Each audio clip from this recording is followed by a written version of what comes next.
Mm-mm. His partner he was in business with for years did.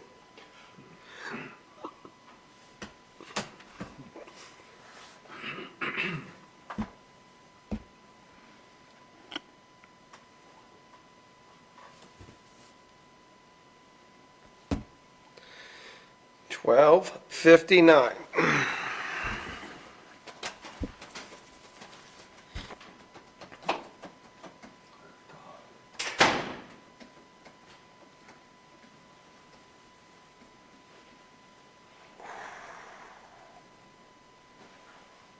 Let's all stand for the pledge.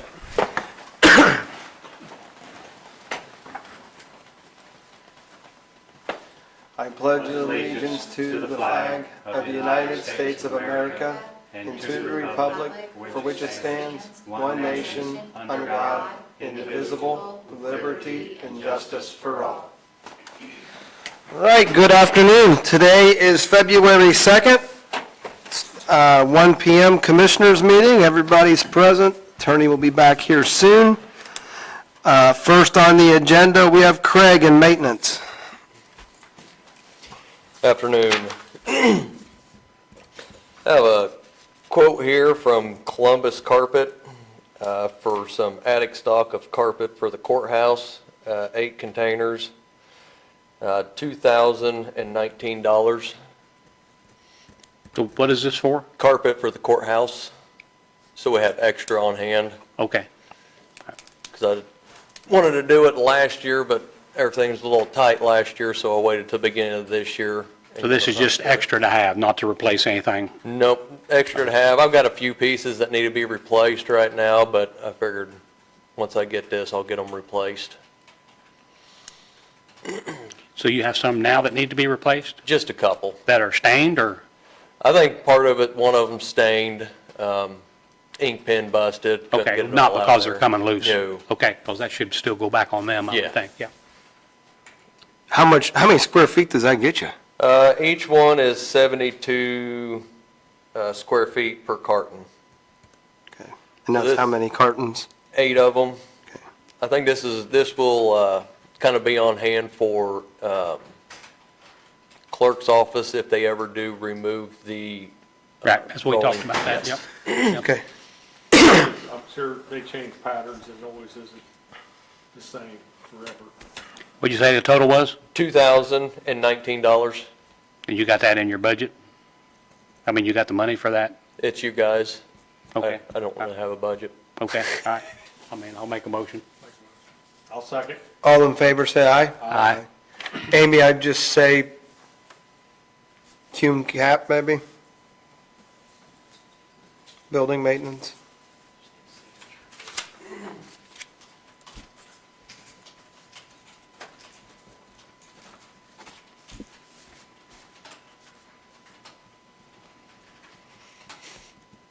Anything else? Kramer did get back with me about the clock face. People he's contacted are a little hesitant right now with the cold weather and the scaffolding. He is still reaching out to some more people. I seen that text that I didn't hear come through last week, so I'll keep you updated on that. Okay. Other than that, it's still same issues that we're working with Bergy and to get resolved at the courthouse. Any update on when they're gonna put the air handler and that stuff in? I have not received an update from Art on any of that yet. Okay. I think we approved them to install the air dam by the door and West end heater. in the west end heater. How's the staircase been done on temperature? Between 55 and 53 degrees. There's just a third floor heat source and that's it, that staircase. And this is the west staircase. Yep. Excuse me. Okay. Let us know if, we need to help out with the controls and stuff like that. I don't know where that currently stands. Right now, I just keep getting told they're waiting on DLZ to respond with their information. Okay. So Jeff and I went up into the tower there earlier this morning and looked at that bell. We'd like to try to get out. We told him to, not sure who we're going to talk to, but we need to maybe try to see what it would cost to get somebody professional to come in there and get that bell out. I mean, you good with that? Just get some prices. See what it costs, Yeah, I think, because we think you can bring it over and take it out through one of them louvers before they replace it. Yeah, And then, we're probably gonna have to move the sprinkler system up a little bit because I mean, they we're can look lacking at it. I about mean, that much of clearing it. I think somebody that moves heavy stuff can probably do it pretty easy. Well, anyway, I'm not sure. So we're gonna work on getting a price. Yeah. Okay. Yeah. Yes. So now, do you know anybody to reach out to get a price? Not really, I no. mean, so do you know anybody that, I don't, I don't know, I'm kind of, don't really know anybody that does that kind of work around here. I don't know. Do you think maybe we could ask Veridan, the bell people? Yeah, maybe they could give us an idea. I We mean, can reach out to them. I mean, that would be probably my go-to first, because they know how's it connected Well, in they there? don't do nothing. they just Set the sitting on controls up. sitting on some 2x10s or something bolted to it. I mean, it, Why didn't you guys bring it out with you? While you were up there? Be nice to have a little lighting. I think, well, might ask Kramer, because the bell guys, all they do is. that's what I was wondering. I didn't know whether Kramer would be interested in if they're doing that louver, that'd be a good time. I mean, I've kind of thought about it, and I think you could put some structure where you could slide it over and slide it right out that thing. I don't know. Yep. Maybe you can reach out to them, see if they have any interest in it, Yep. Quoting us a price? Yeah. Okay. Because if be nice to have them do it, because that would coordinate the louver situation. Exactly. Yeah, Okay. except you said we needed to get, if that sprinkler system has to be moved. Yeah, we had to get a hold of Cintas Yeah. or whoever. I'd have to check with Art first to see who would actually have to do that, since it's still under warranty. Gotcha. Because that's dry up there though, right? Yes, Yeah. it is pressurized, so if that gets a little bit of air leak on it, it could be some bad situation up there. Because I do know there's there's a 2x6 under, whatever, on width, about 2 inches thick and about another 1.5 inch board that the bolts run through. If you took it off, and you have the legs and that's it, that would drop it down probably that far. It may clear it, Yep. maybe. Maybe. So, yeah, But it's gonna be harder to slide, than just legs. Yeah. I mean, It's 26 inch. It's a lot bigger than what you think it is. It's probably about yay round. I mean, it's a good size, it's a nice size bell. I And mean, then you got a pulley about that big around for the rope to go in the swing. Yeah. So, huh, and that's what's sticking up above the bell a little bit. okay. You don't really realize how big it is until you actually climb up there and look Right, at it. I agree. Yeah, it's big, it is I'm sure it's a bronze bell. I mean, it is a nice, Really? it's really nice down there in the foyer. Yeah, okay. Well, let's get some pricing on that and see what happens. All right. I agree with that. Anybody have anything else? I don't. Greg, anything else? I don't have anything. Okay. So I do want to, I'm sorry, I'm done. Oh, okay. Okay. Before, I would like to sneak in, it's not on the agenda, but we did get the $2,000 Greener Tomorrow grant from Ripley County Community Foundation to pay for the trees that we planted. So I know, what was we doing on the bill for that from? Waiting on that grant, but So- I don't have the money yet. Okay, so have you been in contact with? She hasn't even reached out to Okay, me yet. how much is the bill for the remaining trees? How much is that I bill? think like 1,200, I think, I can't remember. Okay, all right. It's more, I can't Okay, remember. all right. It's more 12. Yeah, I don't remember, we just need to make sure It probably is, I mean, I look at 100 numbers Yeah, a day, yeah. 100,000 Not numbers a a day. problem. yeah. If it's not the $2,000, get with us and we'll figure out what we got to do to use up the amount. I think we're shy, but I might be wrong. Well, thanks for doing that, Roger. Yeah. I know you spearheaded that, so it's $2,000 granted for us to cover the bills for the trees. So that's a big help. Yeah. All right, I just want to sneak that in real quick. Since we're ahead of schedule here, so we had an executive meeting last week and interviewed 4 applicants for EMA director. Do we have a motion to appoint Todd Schutte? He has accepted the position. I'll make a motion. I will second it. All in favor, say aye. Aye. Todd, would you like to come up and say something? Introduce yourself?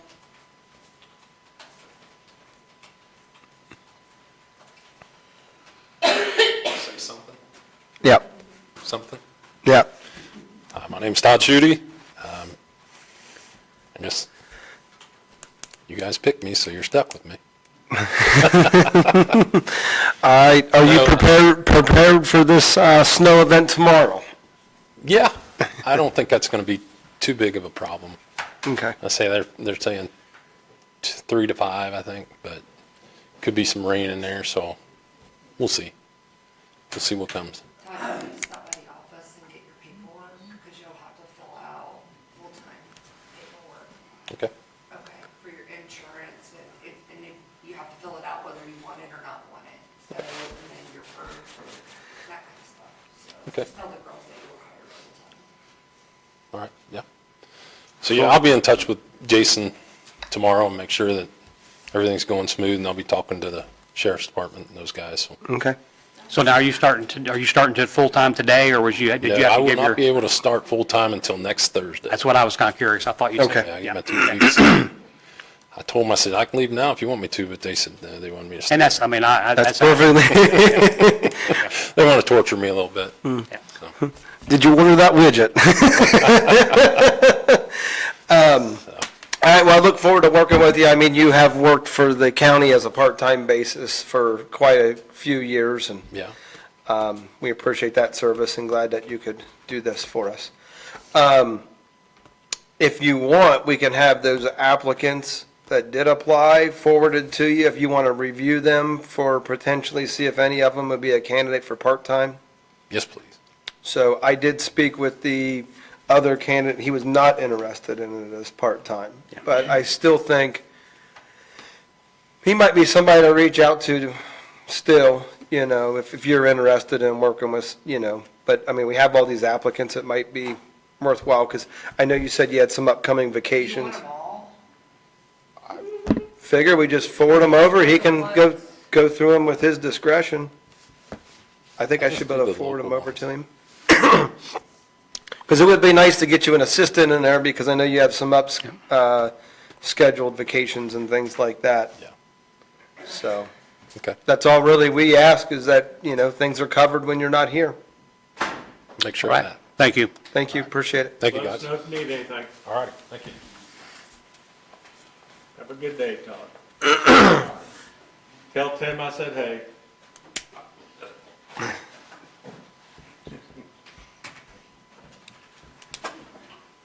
Sheriff Lee?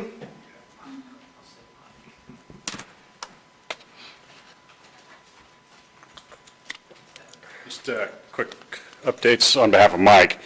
The jail security system upgrade started last week. He's been side by side with them ever since, making sure that he understands how that system works and being able to maintain it. And he's already identified some areas that's helped out Jefferson County because they have the same system. So he's shared that information with them. We need approval for $1,099 for a camera to replace the booking photo camera.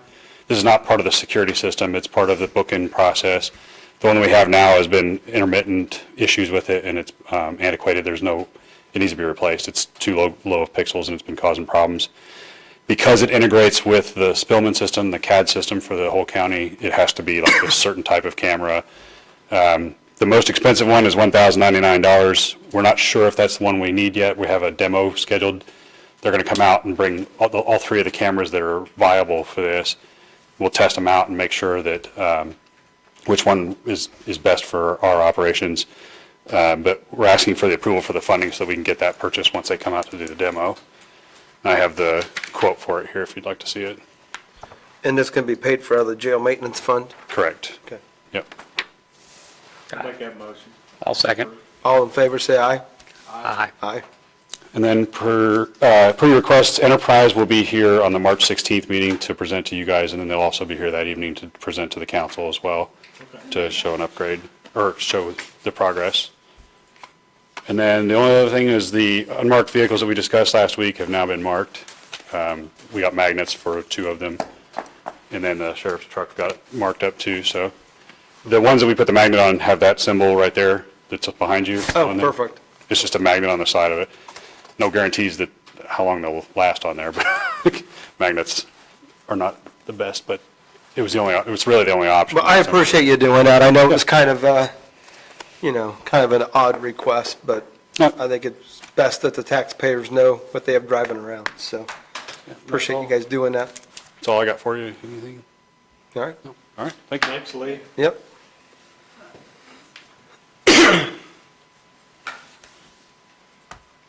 All right, next on the agenda would be Jason Edwards. He's not coming in. He sent us a message. They're preparing for the snowstorm today. I guess we were moving right along. Is Suzanne here? She called Tara. Oh. You didn't listen before we started this meeting, Mr. Horstman. Okay, Tara, come on up. Is she gonna be quick, though? Yeah. Suzanne's not here. Yeah, she's not here. Doesn't wanna wait for me. Okay, Well, she's not supposed to be here till 2 o'clock. okay. Yep, so you have 45 minutes. Okay.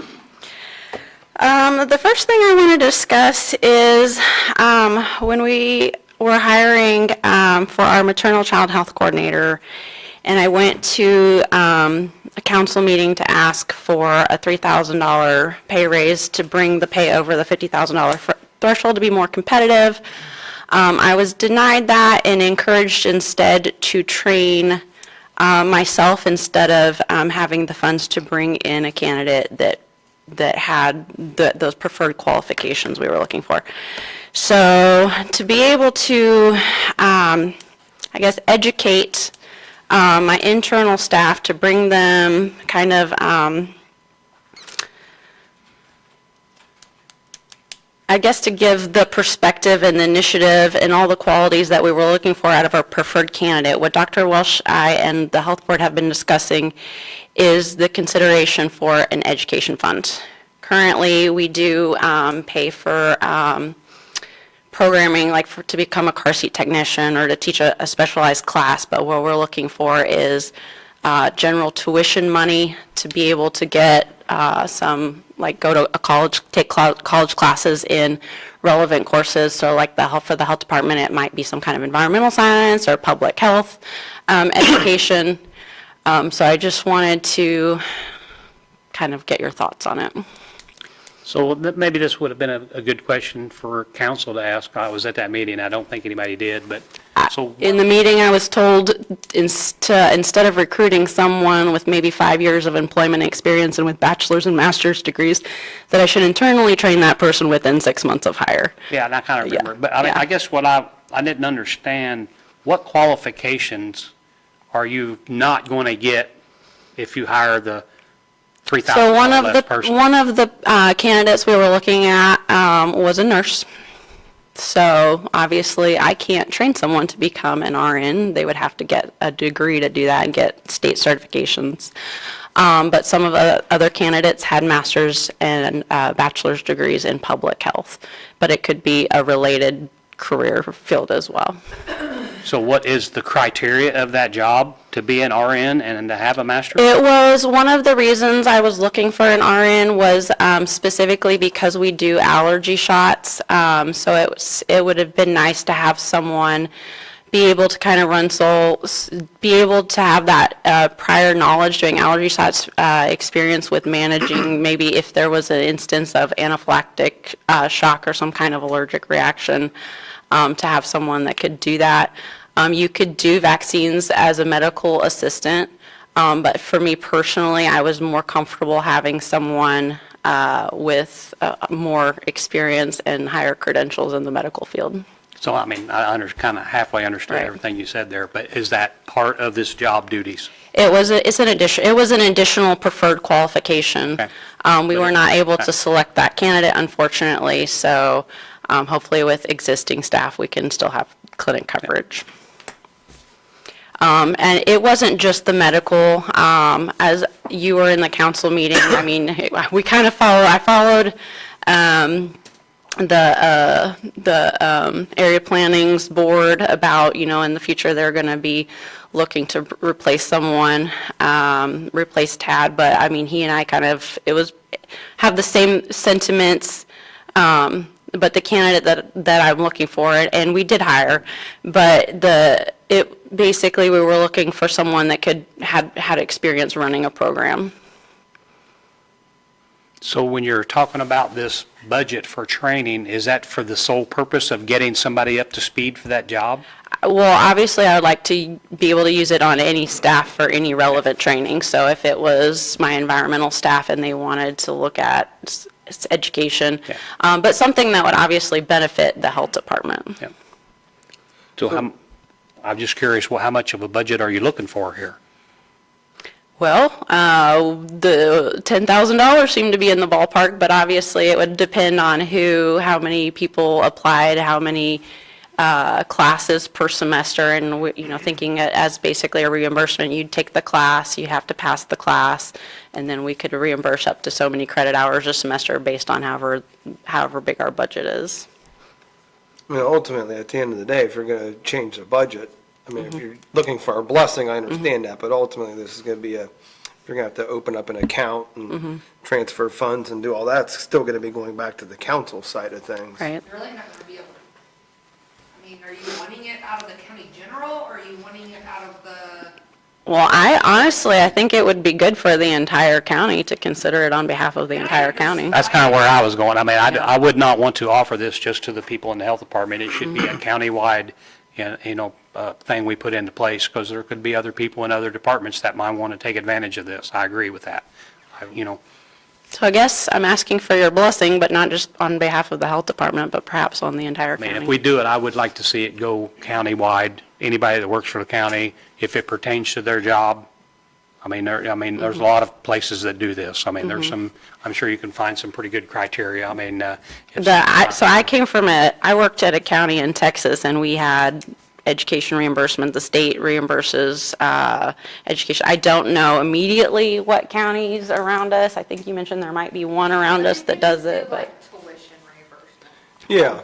Yeah, that would fall into this, but, But if we're not, if we're stuck on this pay raise, the incremental pay raise, and that's not, if that's an immovable object, to me, it's another attractive incentive, or it would help with hiring internal candidates and things like that, so. Another benefit. Like, I know my employer has it written to where, like, it's based off of, if you get an A, it's like 100% per credit hour, up to a certain dollar amount, because you never know who has it, what, as a dollar, or as a credit hour, right? So, I mean, that really needs to be laid out that way. But I guess one of the only issues that I have is that if you do it countywide, and in her case, if the health department's the only one that uses it, so to speak, why are we using county general money for that when they should be paying for it out of their Yeah. own budget? well, I mean, if it goes countywide, anybody could use it. I mean, we can't say that nobody else wouldn't want to use it.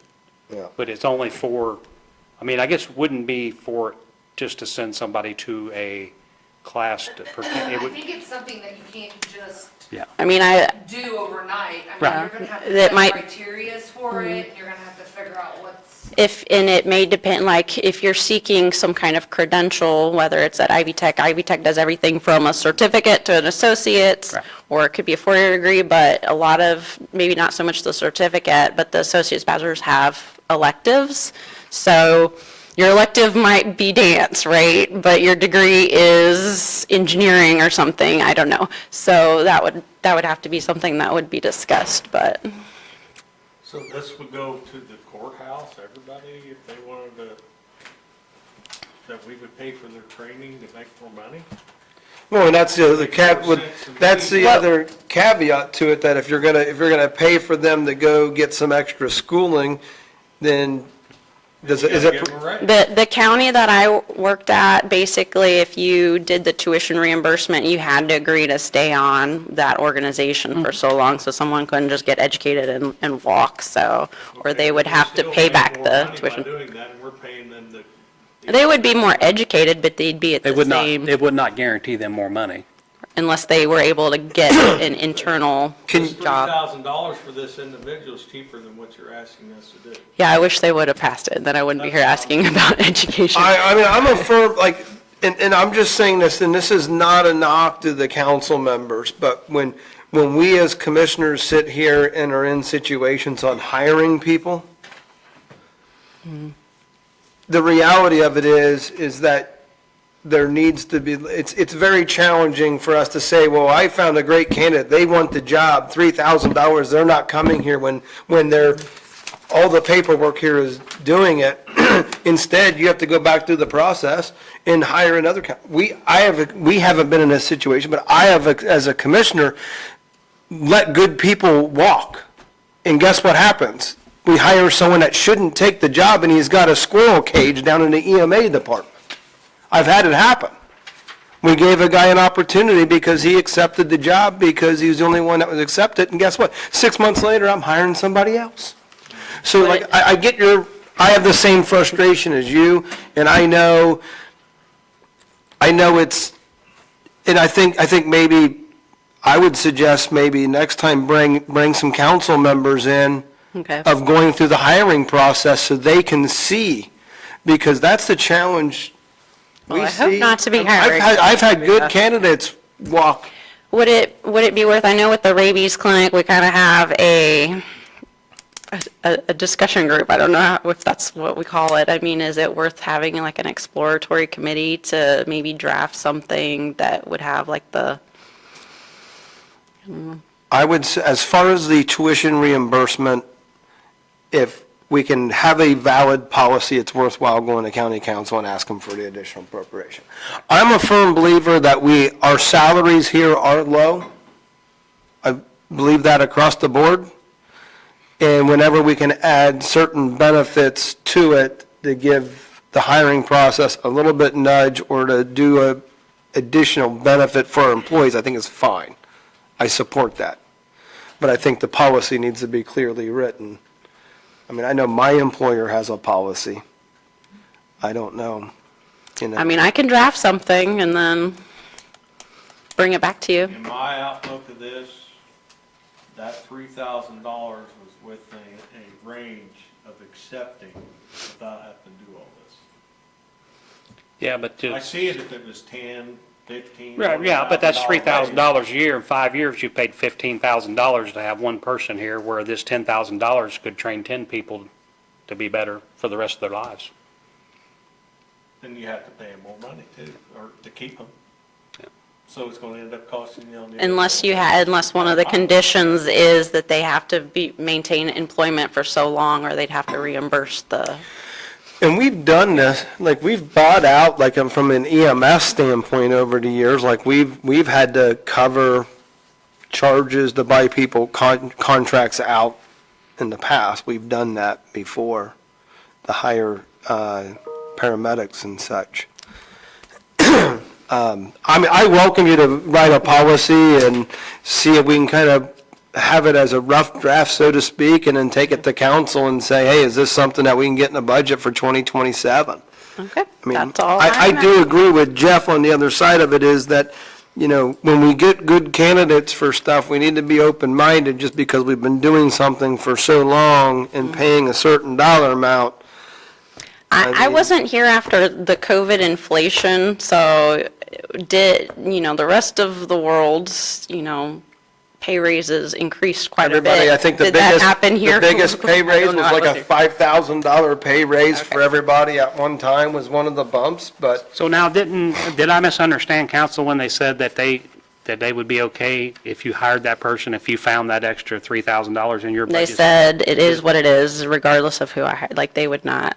The way I understood it, they said if you come up with the money out of your budget somewhere. No, I told them I had the money in my budget, that I would pay for it out of my HFI fund, and they said no, because the fear was it would cause a ripple effect. Okay, all right, I didn't hear that. All right. I will let you know, I'm in college and my tuition for one class is $1,700. So you're gonna pay, I mean, if this would have been the case, hell, I would have had my bachelor's degree before I left the auditor's office. do you want this? I mean, So if you're paying tuition, that's 2 of my classes, that's 2 semesters, I that's have my associates, but I mean, if you guys don't pay for it, I'd much rather have my bachelor's. All right, the second thing that I wanted to discuss is the pool ordinance. So with your permission, can this count as the first reading? We don't really do readings in the county government. I mean, is the reading just reading the title? I don't know, but I guess, Let me ask you this question before we get Yes. too far. Has the health department approved this? the health board, when I presented it to them, it was before it went through the state, so we already knew. They have endorsed me bringing it up, but they did not see the final revision. They saw a revision before I kicked it up to the state, and then we made some more changes.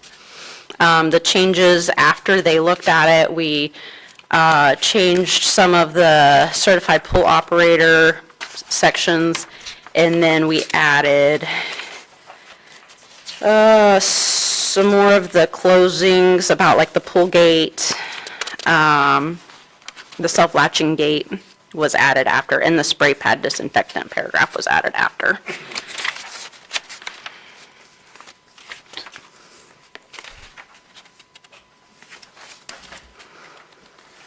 So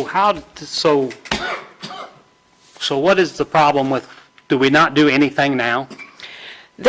So when talking with Amy, there was maybe or maybe not an old certified pool operator ordinance, but it was never filed. So we have a permit fee, but we do not have an ordinance on file to say what the fee is, who should pay it, no left and right. I mean, it's completely, I guess, within the health department discretion on who's to be permitted, who pays the fee, what does enforcement look like for Ripley County, and what is the formal appeal process if someone has a grievance against the health department. So this was meant to create some kind of oversight so that the discretion just doesn't rest on Alicia's poor shoulders over there. So that's kind of the why. And if you want me to go kind of highlight each section, we can discuss it kind of by section. I hope you've read it, but were there any questions that came up after I emailed it? Do you want me to just go by section? So I did read it, but I don't know where it's at. Was there a section here, did I see something about like Airbnbs and stuff like that? So, under the state's code, there is, and that's why I have my laptop up here, because I do have the codes pulled up. There are two administrative codes that govern pools. One is the pool construction, and one is kind of like the, I guess you could say, pool operation code that falls under the health department. The pool construction code falls under the, Alicia, do you remember what state agency it is? The Department of Homeland Security, thank you. It just escaped my mind. But when I was talking with the state, really it's the local health departments that have the most subject matter expertise locally. So when I did talk to the building department, they really kind of check maybe the electrical, but other than that, they really don't get involved. So because the health department is the subject matter expert, That's why we kind of outlined that initial pull permit and what that looks like, so that it is a collaborative effort between the state's departments, our building department, and us.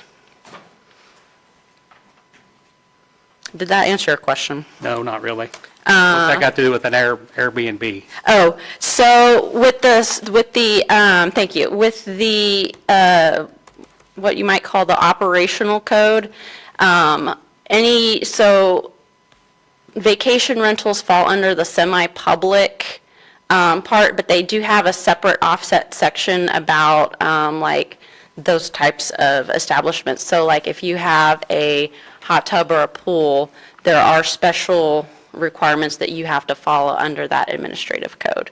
So if we're saying that this ordinance is meant to enforce that code, it does include vacation rentals. They just have, like, they have to do less, I think it's like less water quality standards and things like that. And so if we put, who's going to monitor that?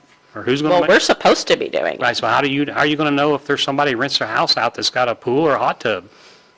I mean, Yeah. you know, to me, it's like you're asking for a whole lot of work that you're probably not going to be able to pull off. I just that don't make much sense to me. I mean, we could that is an option, we could completely exempt those types of establishments from this code and just do passive monitoring like we would do with bathing beaches. I mean, we don't have to do any permits if we didn't want to. We could just sit back in our office and wait for complaints to come in. We don't have to permit. But when it comes to permitting, what we're looking at is who should bear the cost of enforcement, right? If we don't permit, then we rely on our tax revenue to do all the investigations. If we permit, then we're shifting that cost burden onto the people paying permit fees. So if there does become a complaint about a Airbnb, they haven't paid a permit fee, so that relies on everybody else who's paying taxes to get Alicia out there to check the pool. So it really is a policy decision. Do we want to bring them into the fold? Do we want them to pay for, what it takes to regulate them, or do we not want to regulate them and just go off of complaints?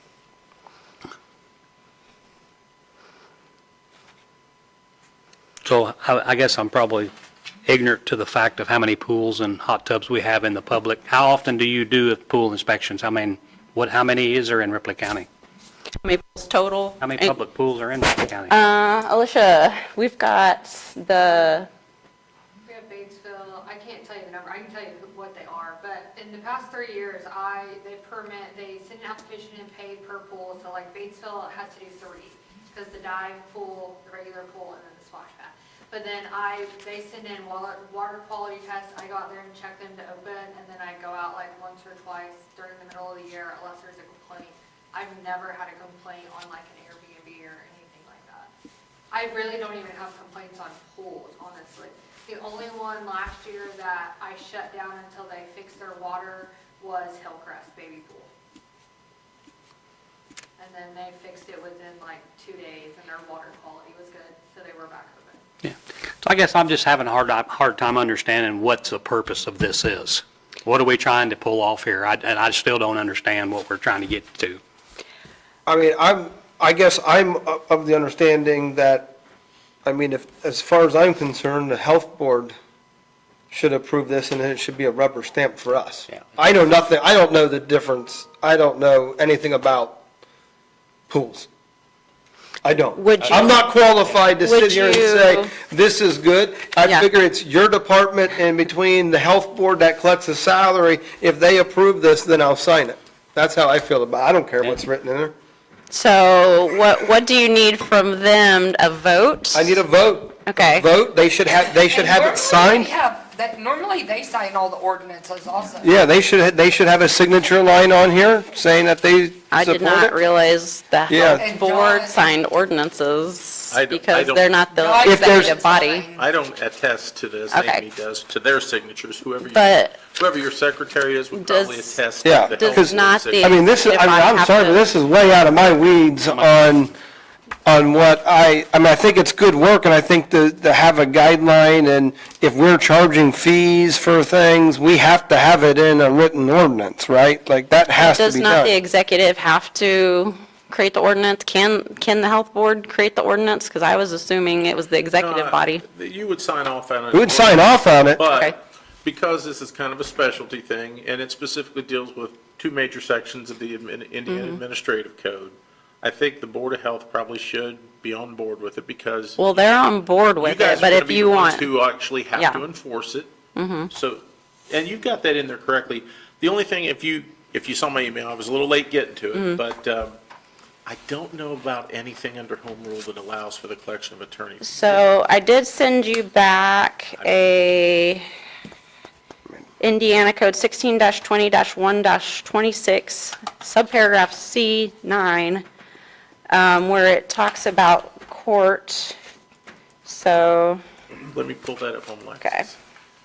I think our main decision on this is if we want to charge. It says imposing court costs and fees. Yeah, I mean, think anything with fees, we have to sign, but I mean, And then you saw. my the part about argument is that we have a health board of highly educated two people. consecutive weeks. It says publish should a notice. It be doesn't say have making to their publish deci- all I don't know. 13 pages, but I I'm don't going know to put good it on the pool water, website. bad pool water But I is. don't think we should put something in place that's going to make it hard for somebody a business to have a pool. I think it needs to be something that's reasonable. I can't look at that and tell if it's reasonable or not. I don't, I'm not. The only things, I mean, I can go over, to answer your questions, I mean, it was my intention to go over all of those differences by paragraph, if we're ready for that. Just talk one at a time, because nobody can hear you on the, Okay. online if you guys all talk at the same time. But if you would rather just the health department do a vote and be a rubber stamp, then we don't have to do that. I mean, Tara, let me have that statute again, 1%. That way, if you're talking, I yeah. can be looking it up. I did not write it. 16-20-1-26 26? Thanks. and C9.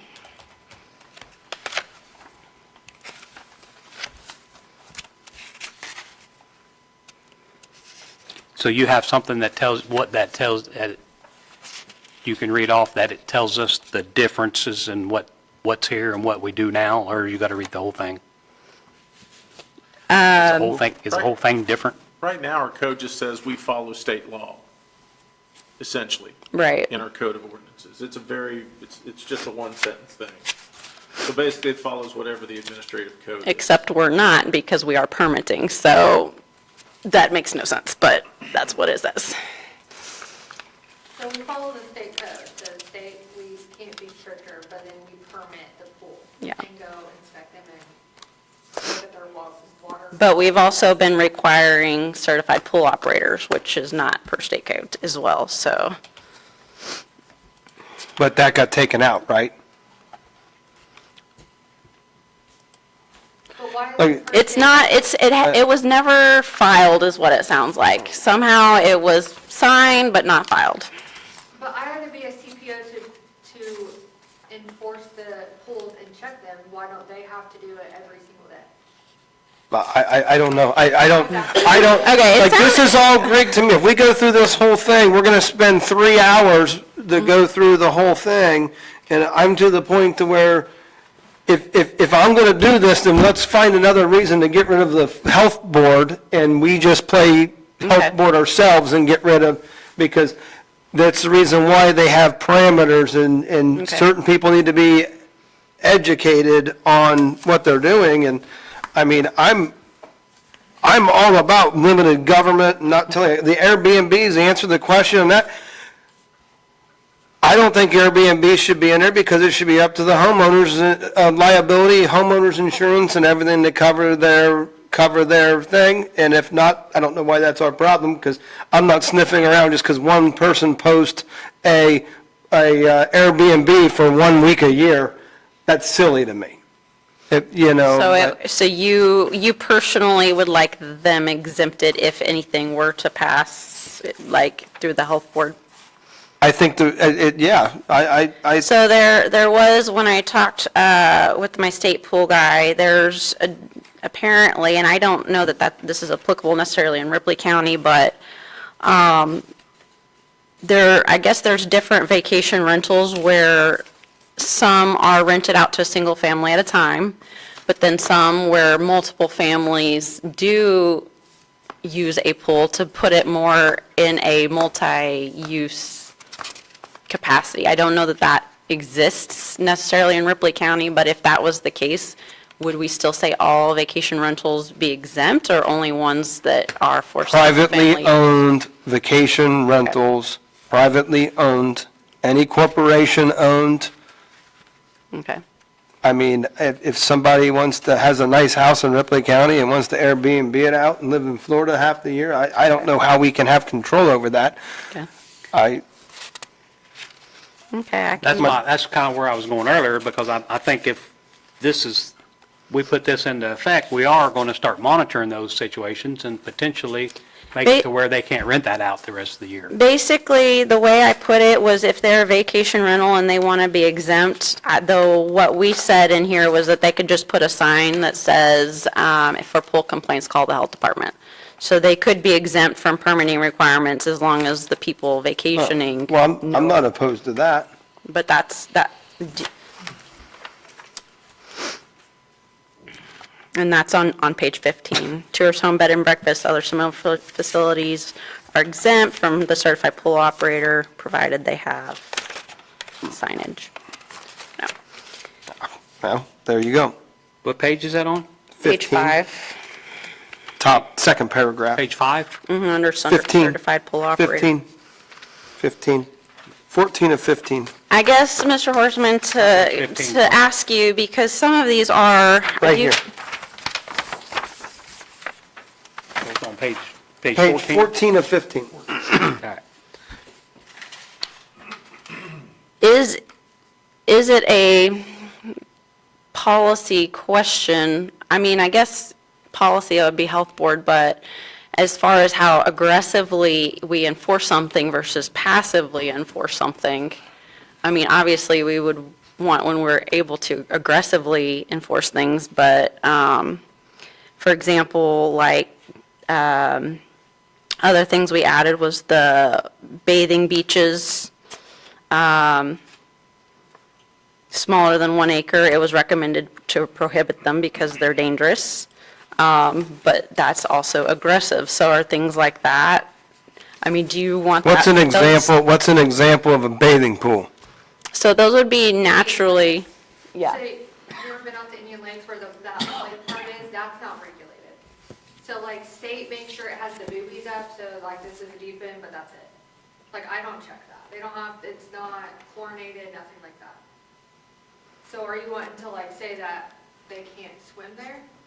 So the way the. It's called a sign, enter at your own risk and Darwinism. Okay. I don't know what we need to do to sit here. We're going to start putting labels on hot coffee cups too? I think they're already there. Like, I just, Okay. where's the common sense at? I mean, Okay, well, I will, the next health board meetings, come over and check my pond. My kids are going swimming on Tuesday. that would be a personal use pool, so that would not, would not fall under What if I have a party? and visitors, it counts visitors. Don't come to my house on a Saturday in the mid of summer. So I think the I'm next okay meeting's with having April. policy and all this. I just, I think I'm a little underqualified to sit here and pick the whole thing apart, I did email out all pool owners and operators. I only got one email back from a former pool operator, I guess you could say. Nobody else offered comments. But I certainly, if I take that back to the health board, but I mean, I can bring in pool experts if you want to hear from pool experts. If you feel unqualified, I can bring in experts to So you talk on the said you subject. emailed out all pool owners and operators in the county? How many people did you email? Well, plus I did email the Airbnbs, but this is how many emails I sent out. I only got one. I'm just curious how, because I'm still not curious, I mean, how many people we're talking, how many pools are here? There's the Batesville pool, there's an apartment complex, a country club, the Milan school pool. So some of these are YMCA multiple pool. people for the same pool then? Yes. Okay, that's fine. Do y'all want to see the? Nah, I don't want to see, you want to see it? I don't. I thought I maybe. mean, I think the health board, ultimately should do the first recommendation on it. And They endorsed it, just not the final copy, but if you want them to look at the final copy and re-endorse it. I mean, John, don't you think that they should own the ordinance, though? Well, they need to put their tweaks, if any, on whatever the state law says. And if they're going to make it more restrictive than state law or looser than state law, that's up to them. But usually you can't make it looser than state law. You do have the ability to make it stricter. So yeah, I think they ought to have their approval where they basically approved and certified to you guys, kind of like that. You probably got my email. I don't think it's a big deal, but obviously Building Department and Planning Commission for any new installation of pools just need to be, and they probably, my guess is you've already talked to them, but they probably ought to see a copy of it, just if there's anything that says, hey, the way we handle this might make it difficult or not make it difficult, just to make sure that when you do an ordinance, it's as enforceable as possible. As far as the cost and attorney fees, yes, that statute says cost and fees, but they're referring to court cost, and they're referring to a whole series of stated costs or Okay. fees, none of which include attorney fees. Okay. Indiana kind of follows old school rule that everybody pays their own attorney fees unless it's like enforcement of a mechanics lien where it's statutory, it's in a credit card user's agreement, a bank loan, a situation where, you have fraudulent, deceptive consumer sales. There's some specific statutes that call that out that say, yes, attorney fees are appropriate. You're allowed to have your violation fine and penalty as low as $500, but 36138A10B would say it's $2,500 for the first violation and $7,500 for a second violation. So maybe instead of doing attorney fees, I think they do put those numbers up there. I wrote these down for Okay. you, Thank you. where they can put those numbers up there higher to help offset attorney fees, Okay. but I just don't, I'm not aware of anything. It was in a different ordinances, which is why I stole it, but that doesn't mean that A lot of that people put couldn't it be in struck there. down for, And yeah. I can't say it's but I been did put the challenging. severability clause just in case. There's a lot of reference to the fees. What's the fee schedule? So the health department has a permit fee schedule separate from our ordinances. That way, if they ever have to be amended in the future, you don't have to go back to this actual ordinance, you just amend the fee schedule. Okay. Do you guys have any, I just get the health board's blessing on it, bring it back to us, unless you guys have other concerns. No, so how does this line up to the state code? I'd like them to bring it back. Is this more strict than the state code? As far as prohibiting any swimming hole smaller than an acre, it would be, the certified pool operator requirement would be, and then requiring any natural body of water larger than an acre, to force them into the same compliance that the campground 1 acre bathing beaches are. Other than that, it's just giving us a left and right bumper on how to enforce the state code. If you want me to highlight for you what specifically is more, as far as the underlying operations, what's more restrictive, it's really just those 3 things. So why would we want to be more restrictive than the state code? I mean, is there a specific reason that you don't feel the state code?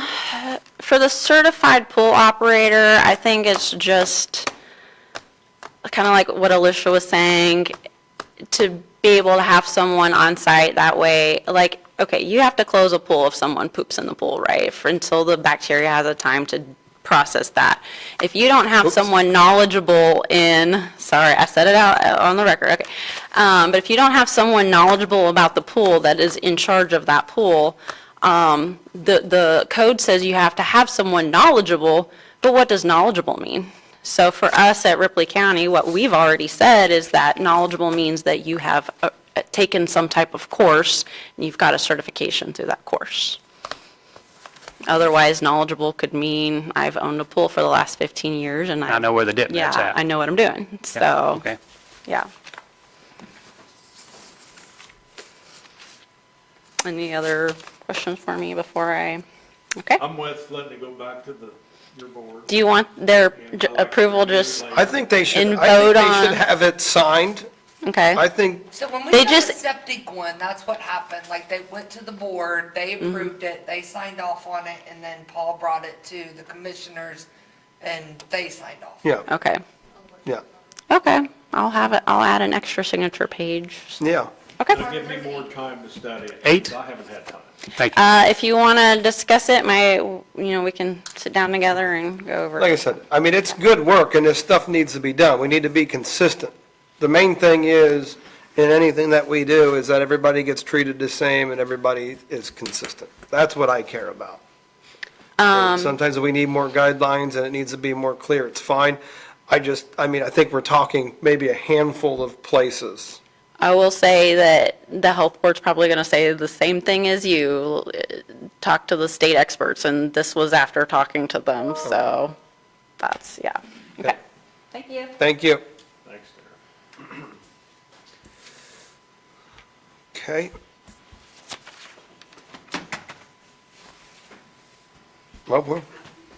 Susan?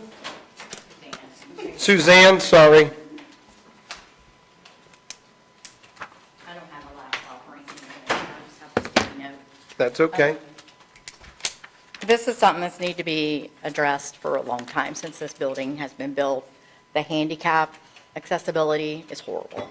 I had an incident the other day, and it's not the only time that it's happened, but there was a gentleman that came down our hallway, and he was paralyzed on one side. He's walking with a cane, and so I tried to watch for him, and because I was going to come out here and help him. And so he had pushed the button, and the door opened, and I said, well, let me get the other door for you. And by the time I got to the other door and I had pulled it open, that door was closing on him, and I couldn't get to him quick enough. So we need new doors. We need an eye to automatically open the doors, something, because the buttons, the one out here is usually falling over half the time anyways. The buttons are too far from the door.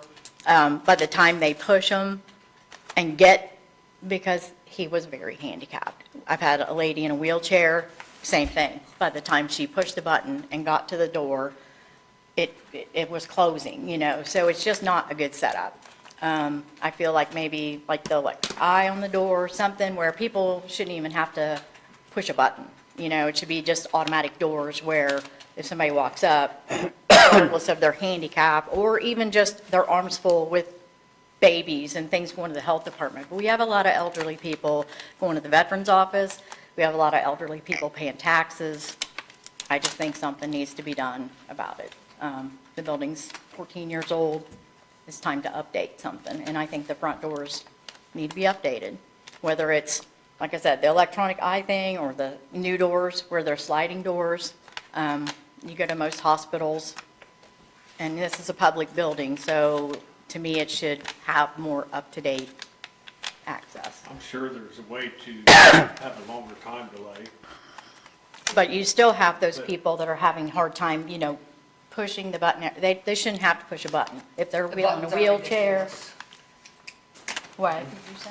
The buttons are ridiculous. Yeah, they're. I mean, I think we can look into seeing what it's going to cost. I know if something needs to be updated out there, I mean, we can do that. I mean, I would hope that we are ADA compliant regardless of what, I mean, we should be ADA compliant with how newer the building is. So that's what I'm questioning. I'm just wondering is there anybody that comes in and checks that? To make sure we're still ADA? Have you ever heard of anybody coming in to check it? No. I think Greg tried to keep up on it, though. And I don't know if we have an ADA director, used to be the EMA. I mean, I think at this rate, we just need to get some cost or something associated with it. I mean, no offense, we spend a lot of money on things. I think that elderly people, handicapped people, whatever, deserve a better setup. They shouldn't be pushing a button, especially a button that's 10 feet away from the door. Yeah. I mean, that's just, and I've talked to other people, and they agree. And it's, like I said, it's not just a one-time, oh, well, this guy. And No, and it there's happens- more issues than just the doors from an ADA compliance. Our handicap parking Well, spots that are was my in next a thing. ridiculous That was- part. yeah. But I'll be honest with you, it's like, I hate that parking lot. Whoever designed that parking lot did a horrible job, and I'll say this in a public meeting, because it was before my time. The parking lot is ridiculous. I agree. But I can't, as an office holder, can't justify just because I think that it was ridiculous and somebody did something wrong to rip out a $100,000 parking lot and put another $500,000 parking lot back in. I can't, No, but we Yeah. we can paint handicap spots on these front ones instead of, and I'm an employee, but Mm-hmm. instead of employees parking in those front parking spots, put handicap, so get somebody to paint, so those are designated so spots. I think is what we probably need to do is see if we can get Craig to get us some costs associated with eliminating that button. Yeah, because I can But- tell you, if that guy had gotten hurt, or if somebody gets hurt, it's gonna cost you more to settle with them than it is to replace those doors. Yeah. No. So- I could also put a guardrail up on every road in this county too to prohibit from That's- getting sued. I'm saying, you need to think about it, because we have a lot of elderly people coming in this building. Yeah. So we need to cater to them. They're our taxpayers Yeah. and voters. Just saying. No, I don't disagree. I just don't know why, I really questioned when this building was built, why certain things like that were done, because, I mean, if I'm not, if I'm not mistaken, the last time we looked in anything in them doors, it was a substantial amount of money. Well, like I said, I understand it's not going to be a cheap fix, but it needs to be a fix, because if we get a lawsuit because somebody got hurt because the doors are not good doors, it's going to cost the county more than a couple doors, my opinion. And what do you guys think the course of action is? Having Craig look into it? Well, I think we need to have him check with somebody and make sure we're ADA compliant, and then see if we can, if we are ADA compliant, then we need to see what the steps are to make it better than that. I mean, I'm kind of sneaky suspicion that if this is an issue, then maybe something's happened where the timer's not the same as it should be, that we maybe are not even ADA compliant now. Because, I mean, when that was put in, it should have been flawless and easy for somebody to use the system to get in the building. Yeah. So I don't know if it's always been that bad. Everything, Yeah, well, you know. and. The parking lot, yes. Everything in this building, if you would Right. check some things, Yeah, I mean, I agree, I understand that, moving the parking spot up here for handicap, I mean, that's kind of a no-brainer to me, but the button and the doors is what I'm just questioning, if it's that big of a deal, and I'm not saying it's not, it sounds to me like it's not ADA compliant. Yeah. whether it is or not, it's Yeah. a terrible setup Yeah. for handicapped people. But I guess, so where I'm going with that is, if it's not ADA compliant, then it's got to be fixed. Well, I guarantee we'll get it fixed Yeah. So, I ASAP. mean, it's going If to, it- but it'll raise it to the top level if it's Yeah. not ADA compliant. And like I said, it's Yeah. not just me that feels Yeah. this way. There's other employees that feel that way. And- And a lot of people come in Yeah. and, they've been, oh my God, and I felt so bad for that guy the other day that I was like, Yeah. you guys And- got Because to do if you something. think about it, like when you walk in these doors, like, and you go over there to that far end and push the button, if you get to where you push that button, you almost have to walk around the door again to get through it. Yeah. And the sad thing is, I bet it's ADA compliant, but the sad thing is the person that designed it or approved it for it to be ADA compliant was too smart for their own good to have, do it right. You know what I'm I saying? agree. Yeah, it does probably is. thing, But it needs to be better. Yes. We need It a is better bad. setup. Yeah. It's really bad. Even So- for, I mean, I'm not handicapped, but if I got my hands full coming in this building and trying to hit the button with my elbow, yeah, you gotta walk clear around it. Like, So I think we will check and double check and confirm whether it is ADA compliant, okay? Then after that, we can get some pricing and see what it's gonna cost too. Because we're not just talking locks and doors, we're talking like automated locking systems that are involved in these I doors. understand. It's a big Like, it is a Right. big, like if it was something I knew we were gonna snap our fingers and, yeah, I guarantee we can get this thing fixed, but if we're buying new doors and hardware systems that are, we're gonna have to outweigh that. Right, I understand that. we did a whole bunch of work over at the courthouse. You guys need to come back over here and now tweak some things. This is not a brand Do new you want, building. you want me to send anymore, Craig a message and ask him to come back to the meeting and we can tell him what we're expecting today?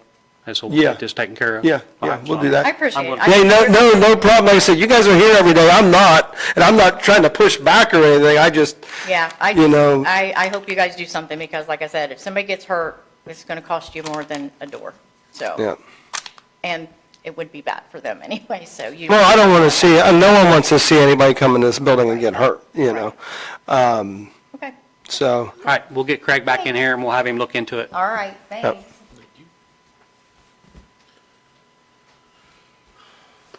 what?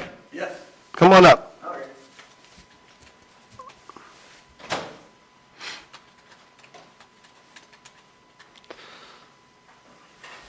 Cardinal Pest Control. Yes. So I guess we just keep on getting this expenditure, and we just kind of wanted to explain, have you come and explain what we're getting for our money. Okay, so back in 2010, we took over a termite contract on the courthouse. Okay. Somebody treated it, I have no idea who, have no idea when. We started doing the general pest control, and the maintenance gentleman said, hey, we really don't like the company we're dealing with. Would you guys be interested in taking over the contract? And I said, yes, we will. So I think we charge $175 per year. We do an annual inspection. If we find any evidence of termites, we retreat that area. It doesn't cost you anything because you're under a termite contract with us. So in addition to that, if it was treated in 2010 or before, chemical usually lasts about 10 years. So really, there is no chemical protection on the courthouse at this time. It's pretty much degraded. So you might consider doing a new termite treatment on it just to give you some protection. So isn't that kind of risky on your part to give a warranty on something that's probably not there anymore?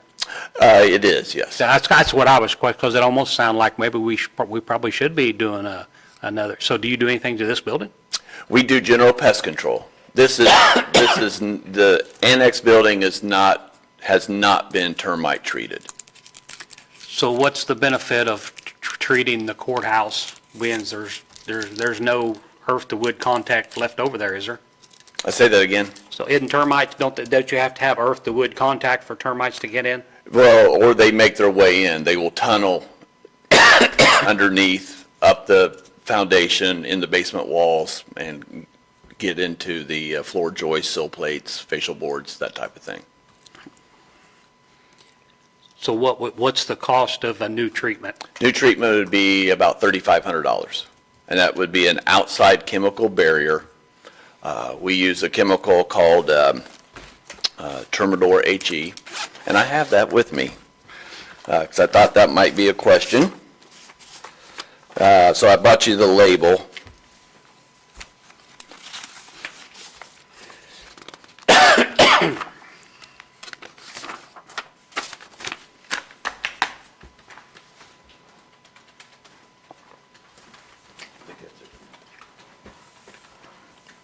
So that's the chemical that we use for our termite treatments. We would do an outside chemical barrier. So basically, termites are subterranean. They're living in the soil. They are not living in the building. Okay? So you may have 2 or 3 colonies in the area, and they travel back and forth, and they feed on the building, and then they take the food back to their colony. Okay? Got a question? Sure. Doesn't termites only work on the wood at a certain moisture? If it's completely dry, they normally don't work on it. Not necessarily. No. We have found termites in everything. Hardwood, softwood, railroad ties, anything. I thought the moisture had to be up to a certain level that they like. Well, sure, yes, the word like, yeah, I mean, they would prefer, but if dry wood is the only food source at that location, they will feed on it. So, and yes, a lot of people they will get termites at a point in time if they had a water break or something, and it really has moistened the soil and the wood, and yeah, that definitely raises the chances. So let's say we hire you to do this $3,000 deal. Are we still going to be getting an expenditure for $175 Yes. for a warranty every year? But is Yes. there going to be anything to back it up this time versus we thought someone did it a couple of years ago and we don't know who did it? Right, there'll be a contract, yes, an up-to-date contract. So it will be with Cardinal Pest Control, much like your renewals that you're doing now. Same price, $175 per year, same service, you're just getting an updated treatment.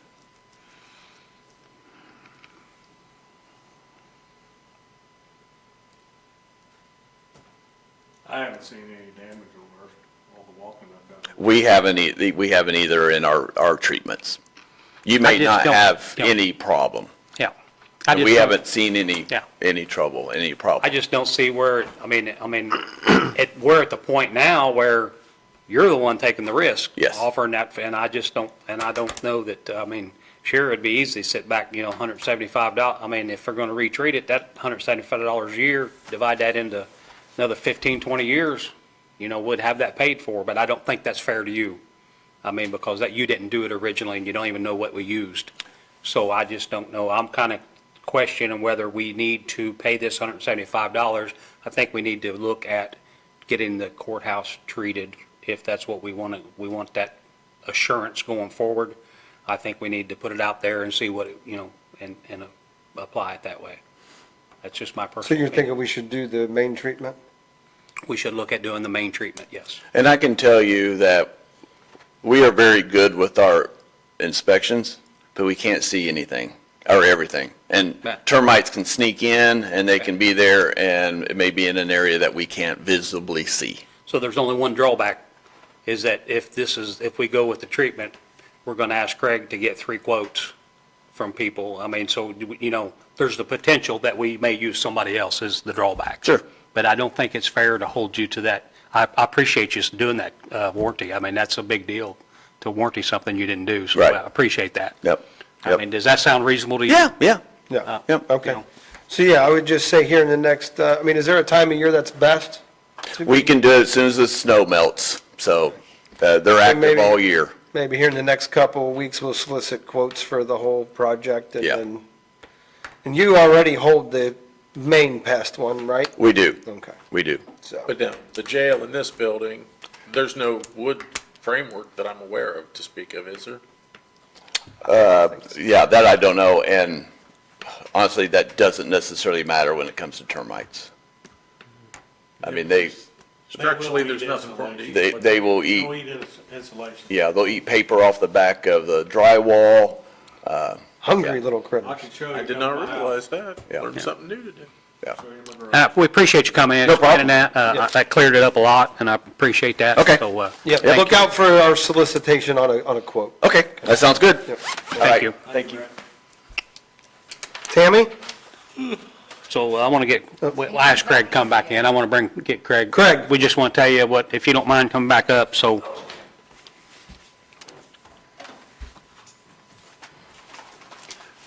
So we're having some questions on the handicap doors in this building, that they do not function sufficiently for a handicapped person. I'm not saying that they don't function properly. They say there's some timing delays that doesn't make it to where a person can get in, different situations. So is there anybody that checks that to make sure it's ADA compliant? That I couldn't tell you.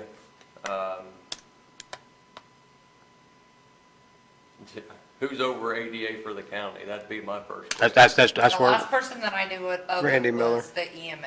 okay. So So, I might reach out to them first. so we would like to find out if there's somebody that can verify if they're ADA compliant. Because if they're not, Because if it's EMA, they would have information upstate to call and get all that. All I can do is see what I can find online. okay, that's what we're asking. And we just need to see what we need to do to get it checked. And then if they are ADA compliant, then we're going to have to figure out something that makes it easier for people to get in. And the handicap parking spots, who dictates where they're at? Those were there, like I said, most of this stuff is what I've been Agreed. told. Eventually, these 2 little ramps on each side of the main walk, they were never there. So the handicap put down there at the end because that was the only ramp up to the sidewalk. Yeah, I So remember that. Okay, if you want those changed, then we'd have to find out where the electric runs between poles and move them up if you want them closer. I don't think this side has any handicap spots on this side of the parking lot. It's just the two down at the end on the left side. Okay. So that's really up to you guys if you want to move, since there is ramps closer to the So end. let me ask you this door system, like the lock, the button, is that a certain brand, somebody like, how does all that, like, do we have a contract with anybody on that? I would have to get a hold of Becky. The door locks are all automated. She has a company that does that. The door openers and stuff on there, I'd have to see. I just have to go back in the records and see where they got them from, if it's Central India Hardware or So who I it think is. I think regardless of whether they're ADA, which I find it really hard to believe that the building was built here and that they're not ADA. The problem with it is that the people that create the stuff that says it's ADA, probably just don't know what, Let's word it doesn't this make it way. practical just because they did. Building's been here for, what, It was done in 2012. so 12, 13, 14 years, so your ADA might have changed on a few things, Right. but when it was Yeah. installed, it was ADA compliant. Right. But let me Yeah, ask you, so I guess is where I'm getting at, it'd be nice to do a little bit of research as the door systems in general, maybe to get rid of the button and do like a sensor or something, how would we go approach even getting a quote for that versus ripping out the whole doors and starting over? I'll be reaching out to Central Indiana Hardware. Okay, so if you don't mind doing some research on that before our next meeting, to kind of see if maybe we can get that button things flop us over all the I time. tighten it up about twice a week. A lot of people come up and push on Yeah, it, lean my- against it with their hip and stuff. I mean, I've tried to Loctite and everything on it. Yeah, do so I mean, contact post that's, stuff. that's a continual problem. Maybe we can look into figuring out what it would cost if someone could put like an automatic wave your hand door opener on there versus the current system. Yep. Okay? Some of the problem is though, is the time delay. I just did some quick research. ADA basically says an automatic door of that nature needs to be open for a minimum of 5 seconds. But there again, 5 seconds may not be enough time, depending on how quickly someone can move. Like Susan Tony, found and I out. don't mean this mean, because I mean, Yeah. like, but some of these people that come in to pay their taxes are old. I get it, Like, and they and I move mean, real like, and slow. I mean, don't John mean even comes in and pays his disrespectful. taxes. I mean, they're just. And I'm old. slow. They're slow, and, I Yeah, mean, in truth, And some of it is too, that you'd think that the doors probably have to have some sort of time delay, so that way you're not opening both doors because it's a vestibule to hold the air in too. So there's some reasons why there's a delay, but I think we just need to double check and see if we can do some research on it. I can look up these, see if there is an adjustment on the delays. I do know some of them, it's set from the factory that once it opens, you've got so long before it shuts, when it's the automatic ones. okay, all right. Yeah, just do some research on that for us, please. with these parking lot spaces, like, you probably couldn't put the handicap right here in the front, could you, because of the, You know what I mean? You'd be You couldn't get a losing more, wheelchair you'd be in losing there. more parking spots if you moved it. Because technically, you're taking up 3 spots down there because you've got to have so much room in between it. correct, that's what I thought. So you'll be losing. I don't know who designed this building, 3 or but they did a 4. horrible job when it comes to that But I parking mean, I lot. do understand, Oh, yeah. because by the time they park down there and they walk clear up here, they're done. So how often, They how often can't do get we get back. the parking lot sealed? I think what was the first time that was sealed was I don't remember, crap. when I started. That was I think that was finally November of 20. Why, you worried about the marks? Well, I'm just thinking, Just sandblast. if you get it resealed, then they needs to be restriped. I'm just kind of curious if there's Yeah. a time frame there that would be the perfect opportunity to address that. But the doors is number one priority, and we can talk about the spots. I Yeah. think the time delay, maybe Becky has control of that. Yeah, No, she doesn't. I can tell you that. It's just the door locks that's automated, not the closures or anything. yeah. All right, Okay. Thank you for looking into that for us. Thanks for coming back in, By Craig. the way, LWC from Richmond was the architect that designed the courthouse annex building and the parking lot. But the commissioners, council, everybody on that committee signed off on those plans. I guess you can say that things may look different on paper than as they actually appear in real life sometimes. Yeah. It might just be a And time. after going through the courthouse project that we just recently went through, I have a hard time, criticizing them a whole lot about it, but what someone thinks is a great idea because it looks Thank you, nice Craig. doesn't mean that it's practical. Yeah. Thanks, Craig. Sometimes aesthetics play a bigger role than practicality, unfortunately. Do you have anything for us? Are you me? Yep, yes. No, I don't. I'm Mel. I'll just go ahead and introduce Okay. myself, if that's all right. Uh-huh. I'm Mel. I am with Lockmuller Group. So I heard you say DLZ. They're an engineering firm. We're an engineering firm. I used to be with Harrison County Highway Department for 15 years. I was their assistant superintendent. So as I'm listening to some of your issues, the county should have an ADA Title VI coordinator, whether that be your I know. EMA, your new EMA guy, but you should have, every county should have a designated, That's who it's always been. that is a EMA, designated since I've been ADA here. Title VI person. It was Kelly Something for that might be a able to brief help you. period of I don't time. know if you gentlemen know about AIM, Accelerate Indiana Municipalities, right? Which is there to help municipalities.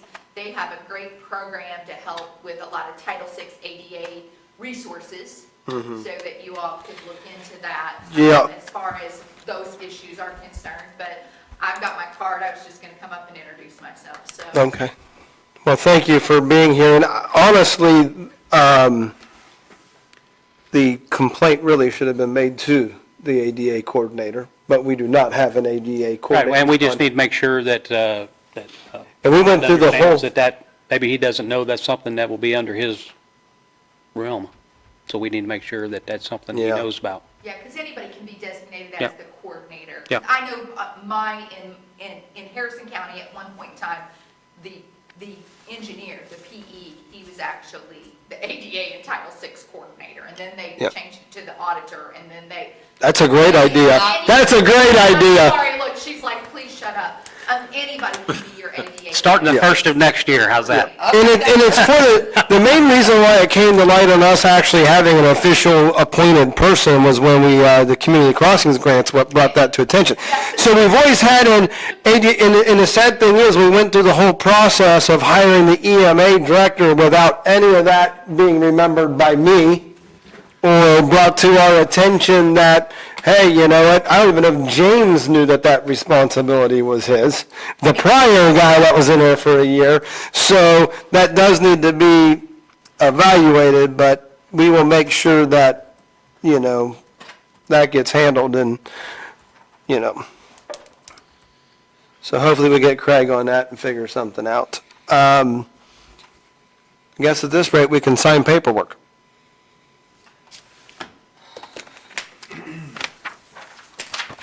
Tammy. Do we have somebody coming in the at one who- 2:30? Tammy Wiley's at 2:30. Yeah, Yeah. she's Okay. actually running small claims collection matters today. That's where. She is. I was at, so. And I called to ask her if she could be moved, and she said no. She thought she'd be done by 2:30, so. I'm just gonna. Roger Golding, thanks for the information. Hi, Mel Quick, very Nice nice to to meet meet you. Hi. Hi there. I think I've seen you, Jeff, before have you ever attended road school? No. You guys have never went to Pretty Road It's School? been on my list of things to do. I haven't You done. need to go, it's coming up in March. Thank you very much. Appreciate Nice it. to meet you. Yes. If you guys ever need anything, I'll be attending some of your meetings every now and then, and we do a lot of the same things, like I said. All of us engineering firms are basically the same in one way or another, and Yeah. So where are you, business development people snooping around looking for your business. Yep. so where are you out of? I actually am out of Jeffersonville, Okay. Indiana. That's where we're located. I live in Corden, Okay. Indiana, so. The original, capital. yep. So- Yes, it was. Our 15 seconds to fame, our first state capital. Uh-huh. But yeah, just loving to get and the small towns and the businesses, and it's great. I love Yeah, it. well, thank you, appreciate it. Thank Do you. we, have you guys been able to review the minutes of our last meeting, which was January 15th? I'll make a motion. Second. All in favor, say aye. Aye. Aye. Aye. We need to address a couple claims. Please. So we'll wait till we get to those, I think. Because they're the... Which ones, are they the ones that are being paid today, or are they the ones, Two of them.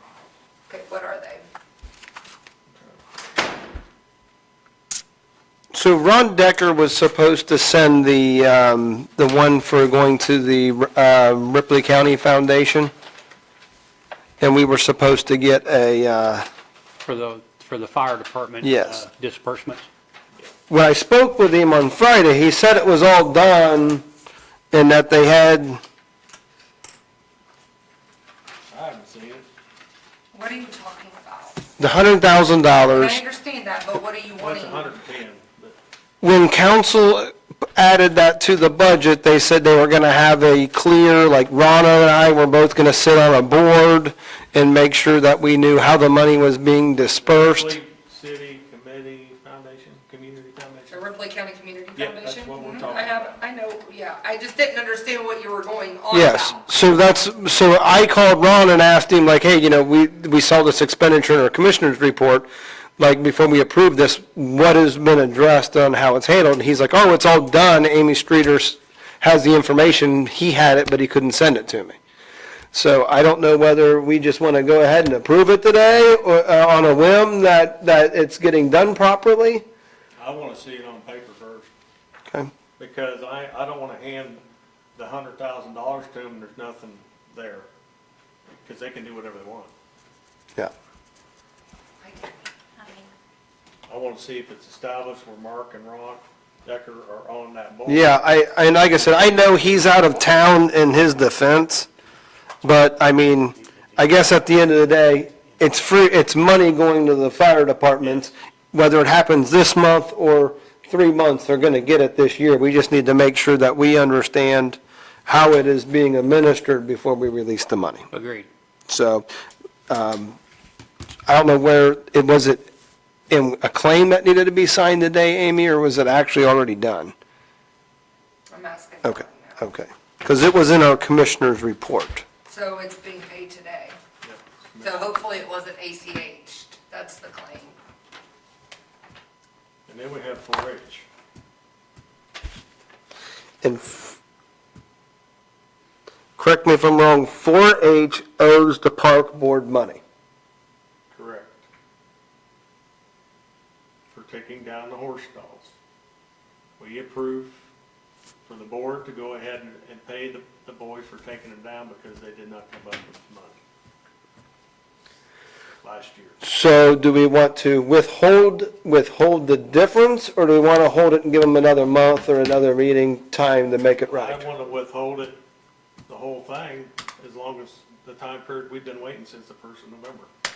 Okay, can we still hold that one too? They have plenty of time to pay it. Okay, Do we have to make a motion on that or anything? Nope. Okay. no. So excluding those, do You agree we, with that, Roger? I agree. yeah. Do we have a motion to pay the claims and payroll? I'll make a motion. I'll second. All in favor, say aye. Aye. Aye.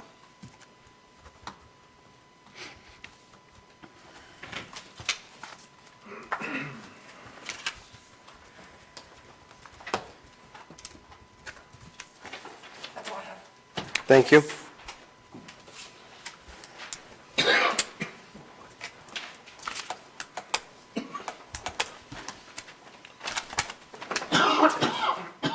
Did you get done with everything?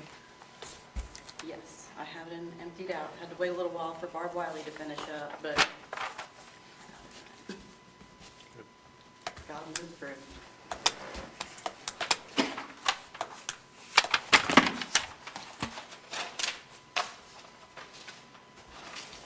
I should have rung them bells a couple more times.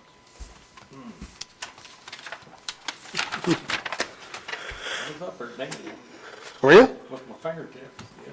You didn't use that 2x6 that was up there? That's what I used. Isn't that what we used, John? Was it old 2x6 up there? What was that? Where? Hit the I'm bells? not pulling on the hammer and let it go. On the bells up the Yeah, top. I didn't play with the bells too much when I was up there. We was doing a little bit of interesting climbing. Did you go up again inside? Yeah. Did you get to see it? Mm-hmm, yeah. Pretty interesting. Yeah, it is. But the duck works out of there? You don't have to duck for the duck or whatever Yeah, the tube duck that was works that went across? Yeah, you just got to duck down and go over and. Yeah, right there where you get first. come Did out. Jeff say goose? When you ducked? No? Duck No. for a tube. Okay. But up the staircase, that's good. Oh, it is, okay, good. Yeah. Trying to figure out a way how to get that upper bell out of it. But they're not gonna use. It was the original one that they swing. What did you think that thing, what do they estimate that weighs? I don't know. 12, 1,500 pounds? 500 to 800. somewhere. It's probably more than what a person thinks it is. Now, I will say, if you guys would please, once you get that commissioner's report, if you have any questions and want to stop something, like, you gotta tell us beforehand, because if them checks would have been ACH, they would have done been out of here this Just put a morning. cancellation on the check. But if it was an ACH, But it it's wouldn't an be a check. ACH, Oh, not did- getting a Oh, check. direct deposit. Okay. Is that what you're talking about? Yeah. Yes. And Amy, I probably honestly missed it when we signed it. We would have signed the claim the meeting prior too, right? You would, Yeah, no, and we- you would have signed it right now. Okay. I was looking Okay. for it last. Okay. I was looking for it. That's why them commissioner, like, that's why them Those are emailed, yes. emailed to you guys to look over and we can pull anything that needs to be pulled. Okay. All right, well, We know now. I did not know that. Sorry. We're just very fortunate that they're both checks.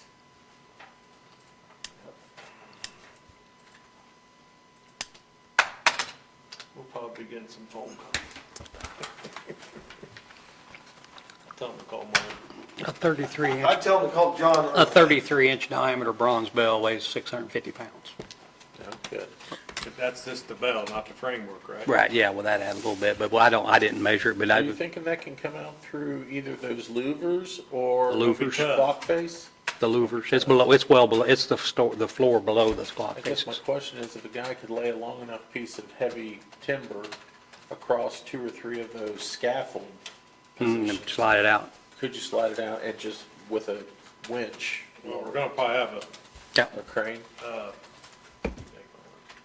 Did we tell Craig that he needs to get quotes for the termite thing for the courthouse? no, we did not. We did not, but, yeah.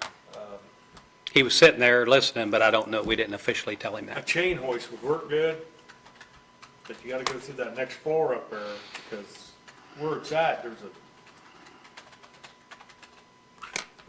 the sprinkler system, dry. I mean, it's gonna be tough. To get it you could use it to kind of pull it sideways without having to really pick it up, but it needs off the 2 bottom boards to get it down low enough to go underneath the sprinkler. But nice to thought of this before the sprinklers was put in. So this, honestly, this almost looks identical to it. Yeah. With this pulley, when you slide it out, the pulley is bigger, is up above the sprinkler Yeah, system. it does. When they put the new sprinkler in, so yeah.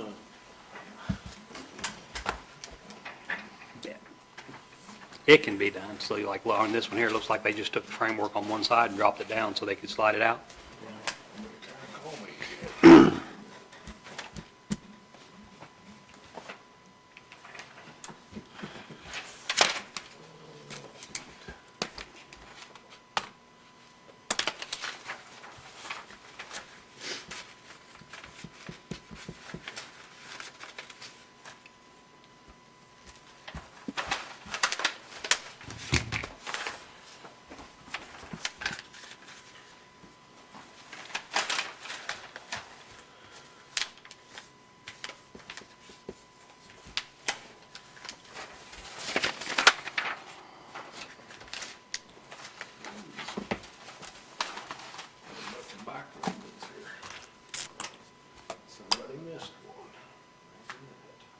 Did I miss one?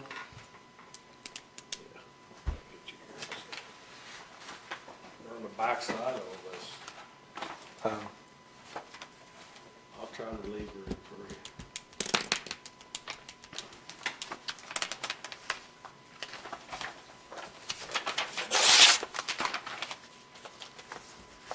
They did stick them out.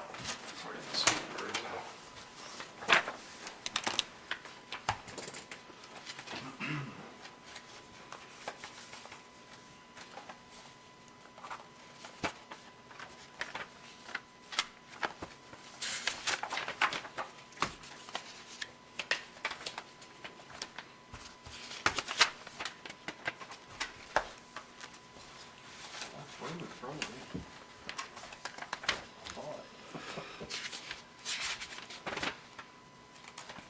And I think they got it.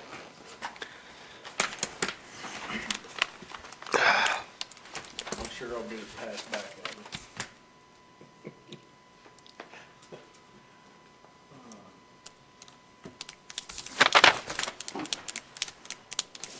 There must be a lot of money in bridge contracts and bridge architectural work, because by golly, every meeting we have a different salesperson here. Must be lucrative enough. You know, they're kind of, some of them are all from down in that area. Yeah, southern Indiana. Yep. This must be the top end of what their district they cover. More bridges down there, more valleys. More tributaries and creeks. If they're not having riprap. You know, they, in them. at one time, they were building, there was a bridge going in on 46 over there by Indian Lakes. And I was trying to get a hold of somebody on a construction site to move some barriers, road closed signs in a better spot. And I'll be darned, it turned into, oh, by the way, I'm with such and such engineering firm, and I'd like to take you out to lunch sometime. I'm like, nope, just move the damn signs. Well, they're doing their job. It's salesmanship. Yeah, that's fine. Okay. As a person that does it for a living, when they come in, I have a hard time being as respectful as what I'd want to be respected. Whatever you're selling, I'm not buying, huh? What the heck?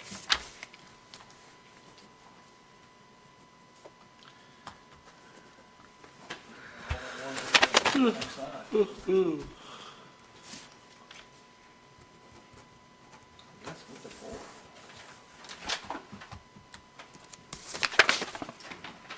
Should we want to sign that? Let's see. I didn't look at the other two. Oh, yeah, this one here, yeah, I'd like that one. I'm going to their fundraiser on Saturday. Where's that? The event center down in Lawrenceburg. It's their Mardi Gras thing. Celeste Cavuto always invites us down there. She rents gets 5 tables. And Tiff and I were candidates a couple years ago for that. It's unfortunate we need an agency like that, but there's some sick people. Did the fellas get enough squirrels for this thing? I don't know I think the total was about 130 for the year. Oh, they did get that many? Uh-huh, Wow. yeah. Saturday was the last day, and they normally have a big squirrel hunt party and all that, but with the weather, Yeah. we just got together and watched an Indiana game. I'm for All right. Mark, go ahead, sorry. We good All to go? right. Yes, Tammy? Okay. I will give you each a copy of this. I am attempting to get dental insurance halfway through the year. My husband generally covers us. When they did their sign up in October, November, there was a goof. I don't know if it was on our end, on their end, but we don't have dental insurance right now. Okay. When I talked to Ashlyn, she got in touch with, I believe her name is Patty, that handles. Can you go in front of the microphone just in case if anybody's listening? Thank you. Yes. So I got with Ashlyn, and she got with Patty, who handles our insurance, and I printed out what she sent for you guys down at the bottom there. It looks like it could be allowed. It would be like case-by-case basis, up to you guys whether to allow it or not, for me to start my family on our dental plan kind of mid-cycle. And that's what I need to do. Does anybody have any opposition to that? I mean, as long as there's a criteria of a qualifying exemption, is that where, so she's, That's where. I mean, if Patty says we can do it, I don't have a problem with it. Yeah. She states that it doesn't sound like there's an actual qualifying exemption. That would be kind of iffy, but basically, if the employer would agree to it on like a case-by-case basis, then they would be okay with it. That's what I printed out there. That's basically what I was given. And it basically just states if the employer would be willing to do it on an individual basis, case by case, to where it's not been happening all the time, that they would be okay with it. So it's essentially up to you guys. Is that, so I mean, I haven't read this, is this what Patty's saying, that she needs Yes, the down approval at from the us? bottom of that first page and the top of the second page is what Patty sent. Okay, I'm going to read this here for you. Sure. Okay. That's why I gave everybody a copy.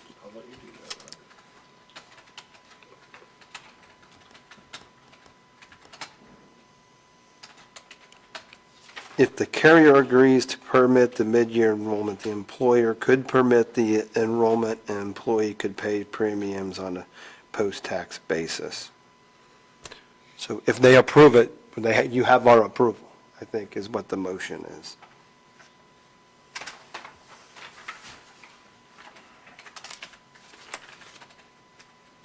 So I think it's going to be under the employee may experience a unique circumstance. I think that's a unique circumstance. That is definitely a unique circumstance for us. We've never had issues with this. I don't know why it happened this year. My dental plan for my employer's gotten so dang expensive, it's better for me just to pay it out of pocket, not even pay the insurance. Well, honestly, it's the same insurance. Cummins Is it? uses Delta Dental just like Really? he does. Yeah. But right around the time that I found out we weren't covered was because my son's dentist called me because he was due in like in a couple of days to get a cleaning. And they were just running insurance ahead of time. There was a breach with Delta Dental. So they couldn't even get anybody to answer the phone at Delta Dental. Wow. I think they're just saying, like, you don't want to open the door to like making changes a lot of times throughout, but exceptional circumstances. So when I read this, I don't see, do we have to give Patty approval, or we just have to give people in your office approval? Amy, do you know? Both. And Okay. I'll just send the approval to Okay, Patty. yeah. So we need to vote on this? I would make a motion. All right, I'll make a motion to Jeff already accept. did. Okay, I'm sorry. I'll second. All in favor, say aye. Aye. Aye. Thank you, gentlemen. No problem. Sorry you're dealing with that, but I'm glad we can help, you We know. had to come, but it wasn't my No, call. that's no Yeah. problem at all. I'm just glad to. I'll let you have that back since that contains, Yep. doesn't really contain health-related information. Thank you. That's your stuff. Yes, thank you. Gentlemen? Yep. Do you still have all of your paperwork from your cases today, the one that you submitted to me? Yeah, We did a rule to show cause on. yeah. Do you want me to, Do you still have other stuff to do here now? Our meeting. our meeting's almost over. I just need a phone call. Whenever you get back to the office, or if you want to come back over, you can. I just need some clarification. It's nothing major. I'll call you if I have to revise the order, I can. Okay, All right. thank you. I'll call you as soon as I'm done. That works. Thanks, Tammy. I don't know. I think we'll have to respond to her individually.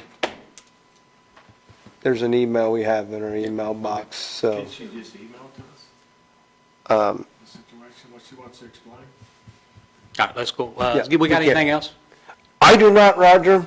You, Jeff, is there anything that had come up that we need to talk about? I have one thing I would Yes, like sir. to talk about. What do we need to do to pursue eliminating comp time for salary employees? Is that something we need to look at from a legal perspective? Is that just something as simple as changing the handbook and making everybody aware of it? Do we have to give people, I don't think we have to give salary people comp time, do we? If salary, there's salary and then there's salary exempt or salary not exempt. And I'm not sure how some of that filters in on FML. So I guess Fair Labor Standards Act, I'm sorry. Wrong. if that's the case, then do we treat the salary position like the EMA position, where it automatically just gets, they just get paid their salary regardless? You know what I'm saying? Like, so if they work all weekend long, on a Saturday, we don't care as long as they work their 40 hours a week. So that's saying, well, if they're going to take off a couple days here and there, they would have every right to do that. You know what I'm saying? Instead of doing comp time, then we have control over seeing what they have. Right now, if we take it away, in return, are we allowing them, there's your base salary, you go on vacation or you're gone, you don't show up for work because you worked on a Saturday.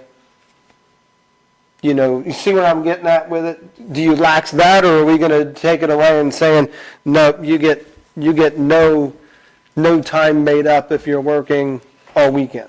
So to me, if you have to work Saturday, does not guarantee you that you get to take off on Monday. You're still expected to be here for your 40 hours a week. The thing about a salary position, if you leave at 9 o'clock to go to a doctor's appointment and you don't come back that day, you don't work Saturday to make up for it. You get paid the whole day. So, I mean, you know, there's the criteria of what a salary position is, and this is, when I found out that our salary people are getting comp time, I don't understand how that works. We're giving them vacation and sick days and it's like, why are we doing comp time here? And I just questioning that, and But my thing is like, if you're gonna do that with salary employees, like, and I'm just talking out loud, just because but then you don't need to give them vacation and comp time, or sick time or any of that, because they can take off whenever they want, correct? well, they can't take off whenever they want. They, you know. Well, that's pretty much what you're saying. Well, not either. They're expected to be here during their 40 hours.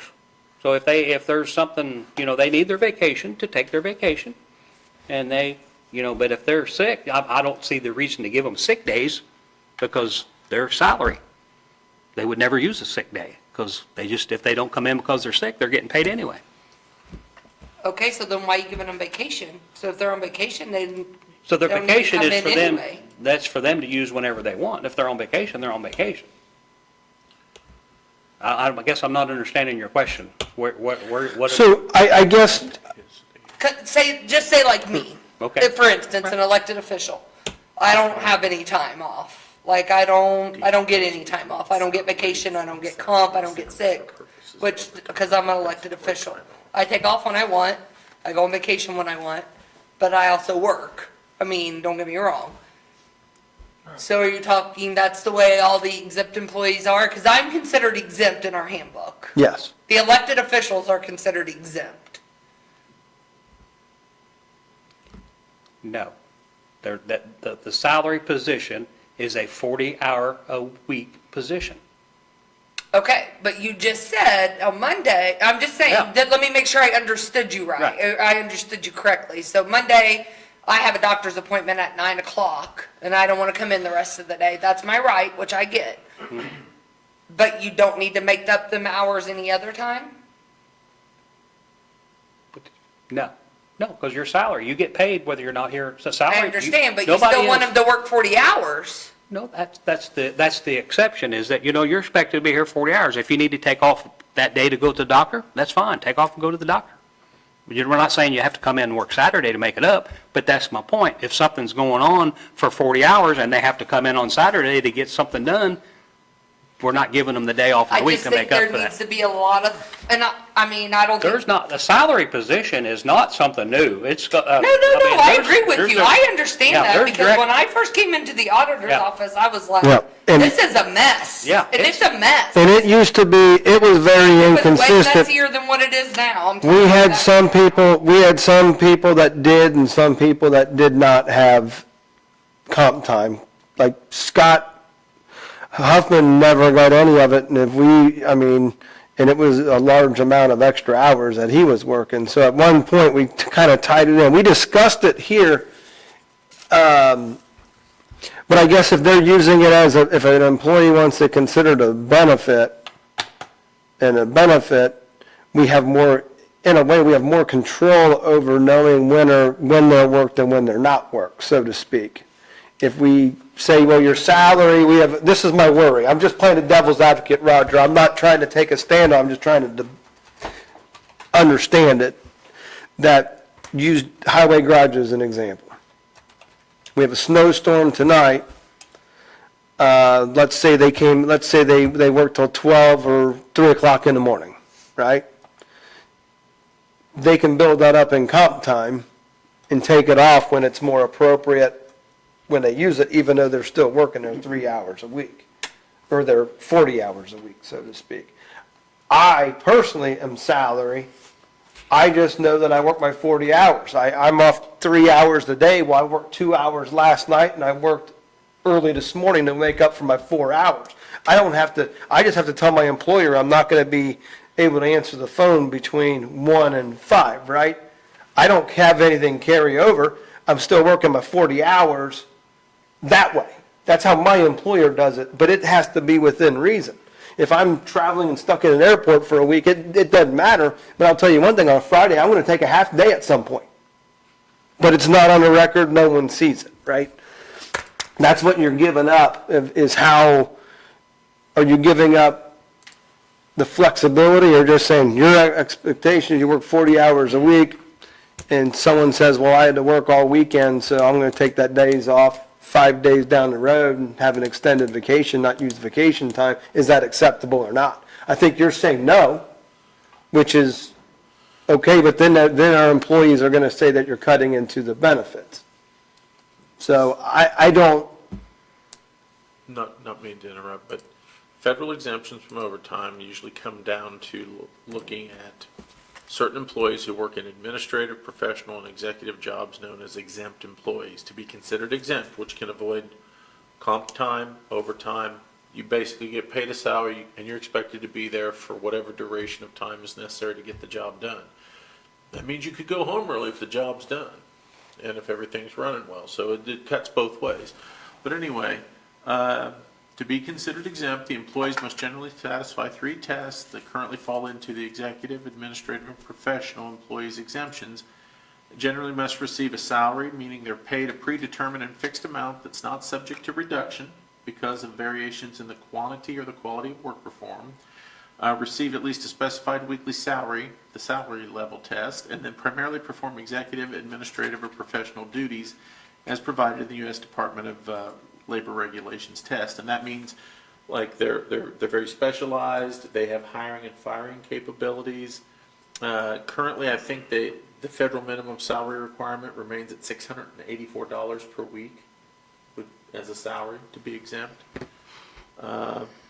Some states have jacked that number up. I don't think Indiana is one of them at this point. So if whichever positions you're thinking of, if they fit those criteria, then comp time could probably be eliminated. Now, I don't think you can take away anything that's earned up to a certain point in time, but as you go forward, then yes, if that's a decision to not apply comp time and overtime to those positions, that as you go forward, that's what it could be, as long as it satisfies those requirements.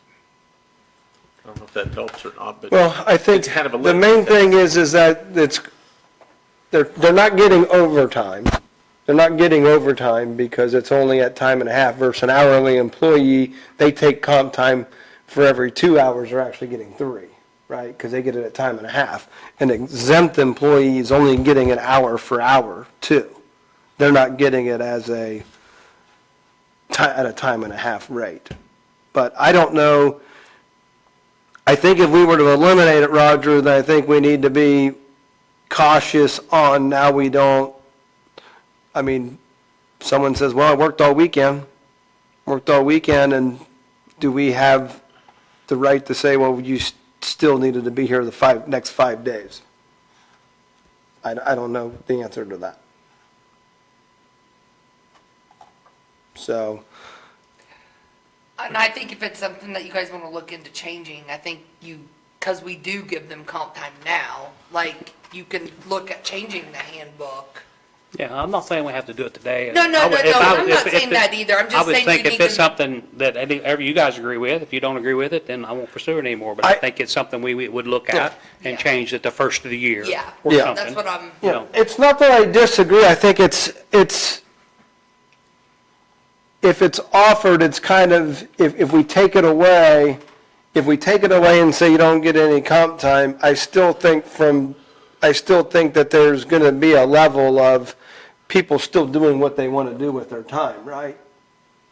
Is there And I don't know if we have any legal control over that, because John just said, well, we can't, if we find out someone only worked 20 hours this week. We have no control over that now. Yeah, but I think we do can't more make- with, I mean, I think we No, do but more with have- comp they have to time, they have to keep track of it. keep track of it. They have to turn in a time sheet. So we know, They have to take time off or they get time added. so we know, Or they have to work their Yeah. 40-hour week. so once they exceed their 40 and if there's a snowstorm, One more time? So Sorry. all these people except for the EMA director, which is not listed on this exempt employee that gets comp time, he's not listed on here. But they turn in a time sheet. They work their 40 hours. If they don't, then they have to take vacation, comp, sick. If they go over that 40 or 35, whichever hour So that's not a scheduled. salary job. Huh? That's not a salary position. it's our way of making sure that we're getting our money back. This doesn't say salary, this says exempt. Yeah. Yeah. Well, and that's what the federal government would say too. I know. Yeah. No, I know, I'm just, I know there's when a I limit. first started here and started over here in HR, Yeah. I know there's a limit on it was awful. comp time. But Yeah. are you allowed to go to the max and then the next month knock off 20 hours or whatever and then rebuild it back up the same year? Or are you just Yeah. allowed 70 a year? No, you can't, not to exceed the 70 or whatever the number. is. You can use and gain as much as you want, as Absolutely. long as you don't But you exceed can keep 70. going back and forth with it all year long? Okay. So they're actually getting more than 70 hours a year? if They just if can't they're using it. carry more than 70 hours. So like, let's throw this out as an example, like, so Craig, so to speak, we had President's Day, he was here pushing snow that day, right? Okay? I believe he was. So when he submitted his payroll, he would have wrote that down as comp time, since he doesn't Wrote it have down as hours worked. as hours worked. So, I mean, I guess in that type of situation, do we just say, well, sorry about your luck that that was your job to work that day to go in? Or does Craig say, well, I'll be in on Tuesday and do it now since I'm not getting any added? That's the expectations of the job. But if you're saying they're filling out an hourly timesheet on with a salary position, that makes no sense to me. Why are we, I mean, that doesn't They make all- sense. But that- They always but- have. I mean, and the State Board of Accounts, State Board of Accounts requires that for all of them except for elected officials and like EMA, they haven't required that and they don't require them for the commissioners or council. So we're saying that they're just salary because exempt, because they're over the pay threshold dictated by the state? It's the only reason we're calling them a salary position?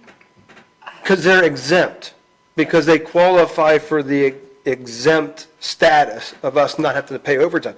If we don't, Yeah, if we don't We don't pay say, them overtime. Right. Yeah. Any of them overtime. so really, that's the only thing with salary position is whether, from a legality standpoint, correct me if I'm wrong, John, when we say exempt and non-exempt, it's overtime or not overtime. It doesn't dictate whether they, But I think, so the exempt, wasn't it the pay dictates whether their salary? Part of it does now, and I'm getting a different story there's here a now. minimum, There's a bunch of stuff that. Yeah. If you make over $35,600 a year, I think you have to be considered Well, now, exempt. I'm looking No. at the earnings threshold on the, it's a minimum.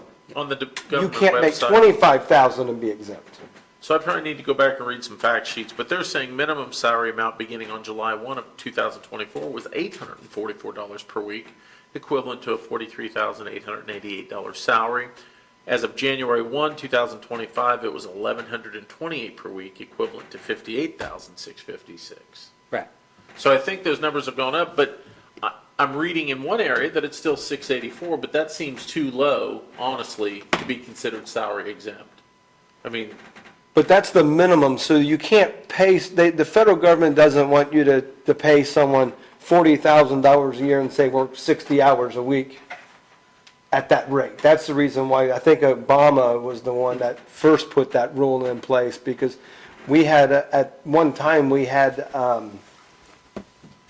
when I was on council, like the foremen, I think, were exempt, and we had to make them non-exempt because they didn't make enough money to hit that qualification. So, Yeah.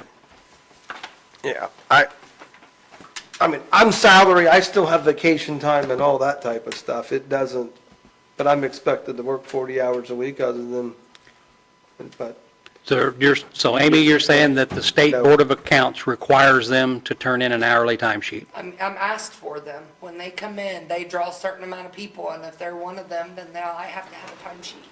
So can we verify if that's just something they're used to asking for, or is that actually a requirement? I can ask them, I Yeah. can email them. Because if that's what we're doing, if that's the way our process is and we have to do it, then it's kind of mute what I'm saying. Doesn't Yeah, make I sense. mean, I'll ask them how they handle that if, I don't, I've just always been told they have to have it, and when they ask for it, say, my name's pulled, I don't have to have one because I'm an elected official. agreed. But if, like, Tad's is pulled, he has to have one because he's not an elected official, and but he is also a department head considered exempt. he has staff underneath him, or if you're like technology qualified because it was a specialty professional Yeah. title.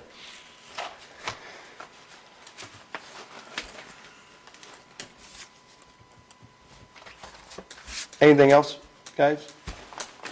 I don't have anything else. I mean, okay, they say they said they work Saturday and Sunday. Is there a way to where we could make it prove that they did? Well- 'Cause they could just say it. Now they write it down on a piece of paper saying where did they get their comp time for the week, right? And someone could reconcile that and be like, all right, was Jason really at the highway garage till 3 o'clock in the morning? Someone could verify that. If we moved it like my salary and just say, well, you're gonna get paid and the expectation the job gets done, I think it takes some of our control away to be able to see when those hours are coming in. But I'll tell you, Roger, I do know one thing, the first training that I ever went to for any type of elected position, the person that ran the meeting said, you will learn that the crack cocaine of county employees is comp time. That's a quote that they told me True story. at one of the trainings, like, this is the crack cocaine of government employees. I'm like, what? they're hooked. Yes. Once you So, get it, you're hooked. yeah. Not saying it's right or wrong, I'm just, So if we're worried about the supervisors, can we just make it to where they got, well, whoever 70 or 80 hours a week, and that's all they get? I mean, a year, that's all they get. They ain't allowed to sit there and play the Russian roulette thing and sit there and work 30 and then be able to gain 80 back the next month and do it again and do it again and do it again. Yeah, if you come and do payroll, No, it'd be because lost. it's a nightmare. No, they can only do 80 hours I a year. understand, but I don't know that the payroll systems will lock Yeah. like that. that you have to outweigh too, if you start changing some of the comp time and things like that. I mean, it's one thing that's not being taken advantage of, but there's times at the highway garage where them guys are taking comp time and not paying overtime to where they're like, well, shoot, I can be off and during harvest time, 3 weeks or 2 weeks, and they can build all that up, and we're not paying it in overtime. So there can be a financial savings with having comp time, for hourly employees anyways. Per hour, yeah. Yeah. But ceiling's probably done by about then. Yeah. And yeah. I'm just throwing things around, that's all. I'm just. All right, anything else? I got nothing. Payroll is a nightmare in this county, just so you know. I'll make a motion to adjourn.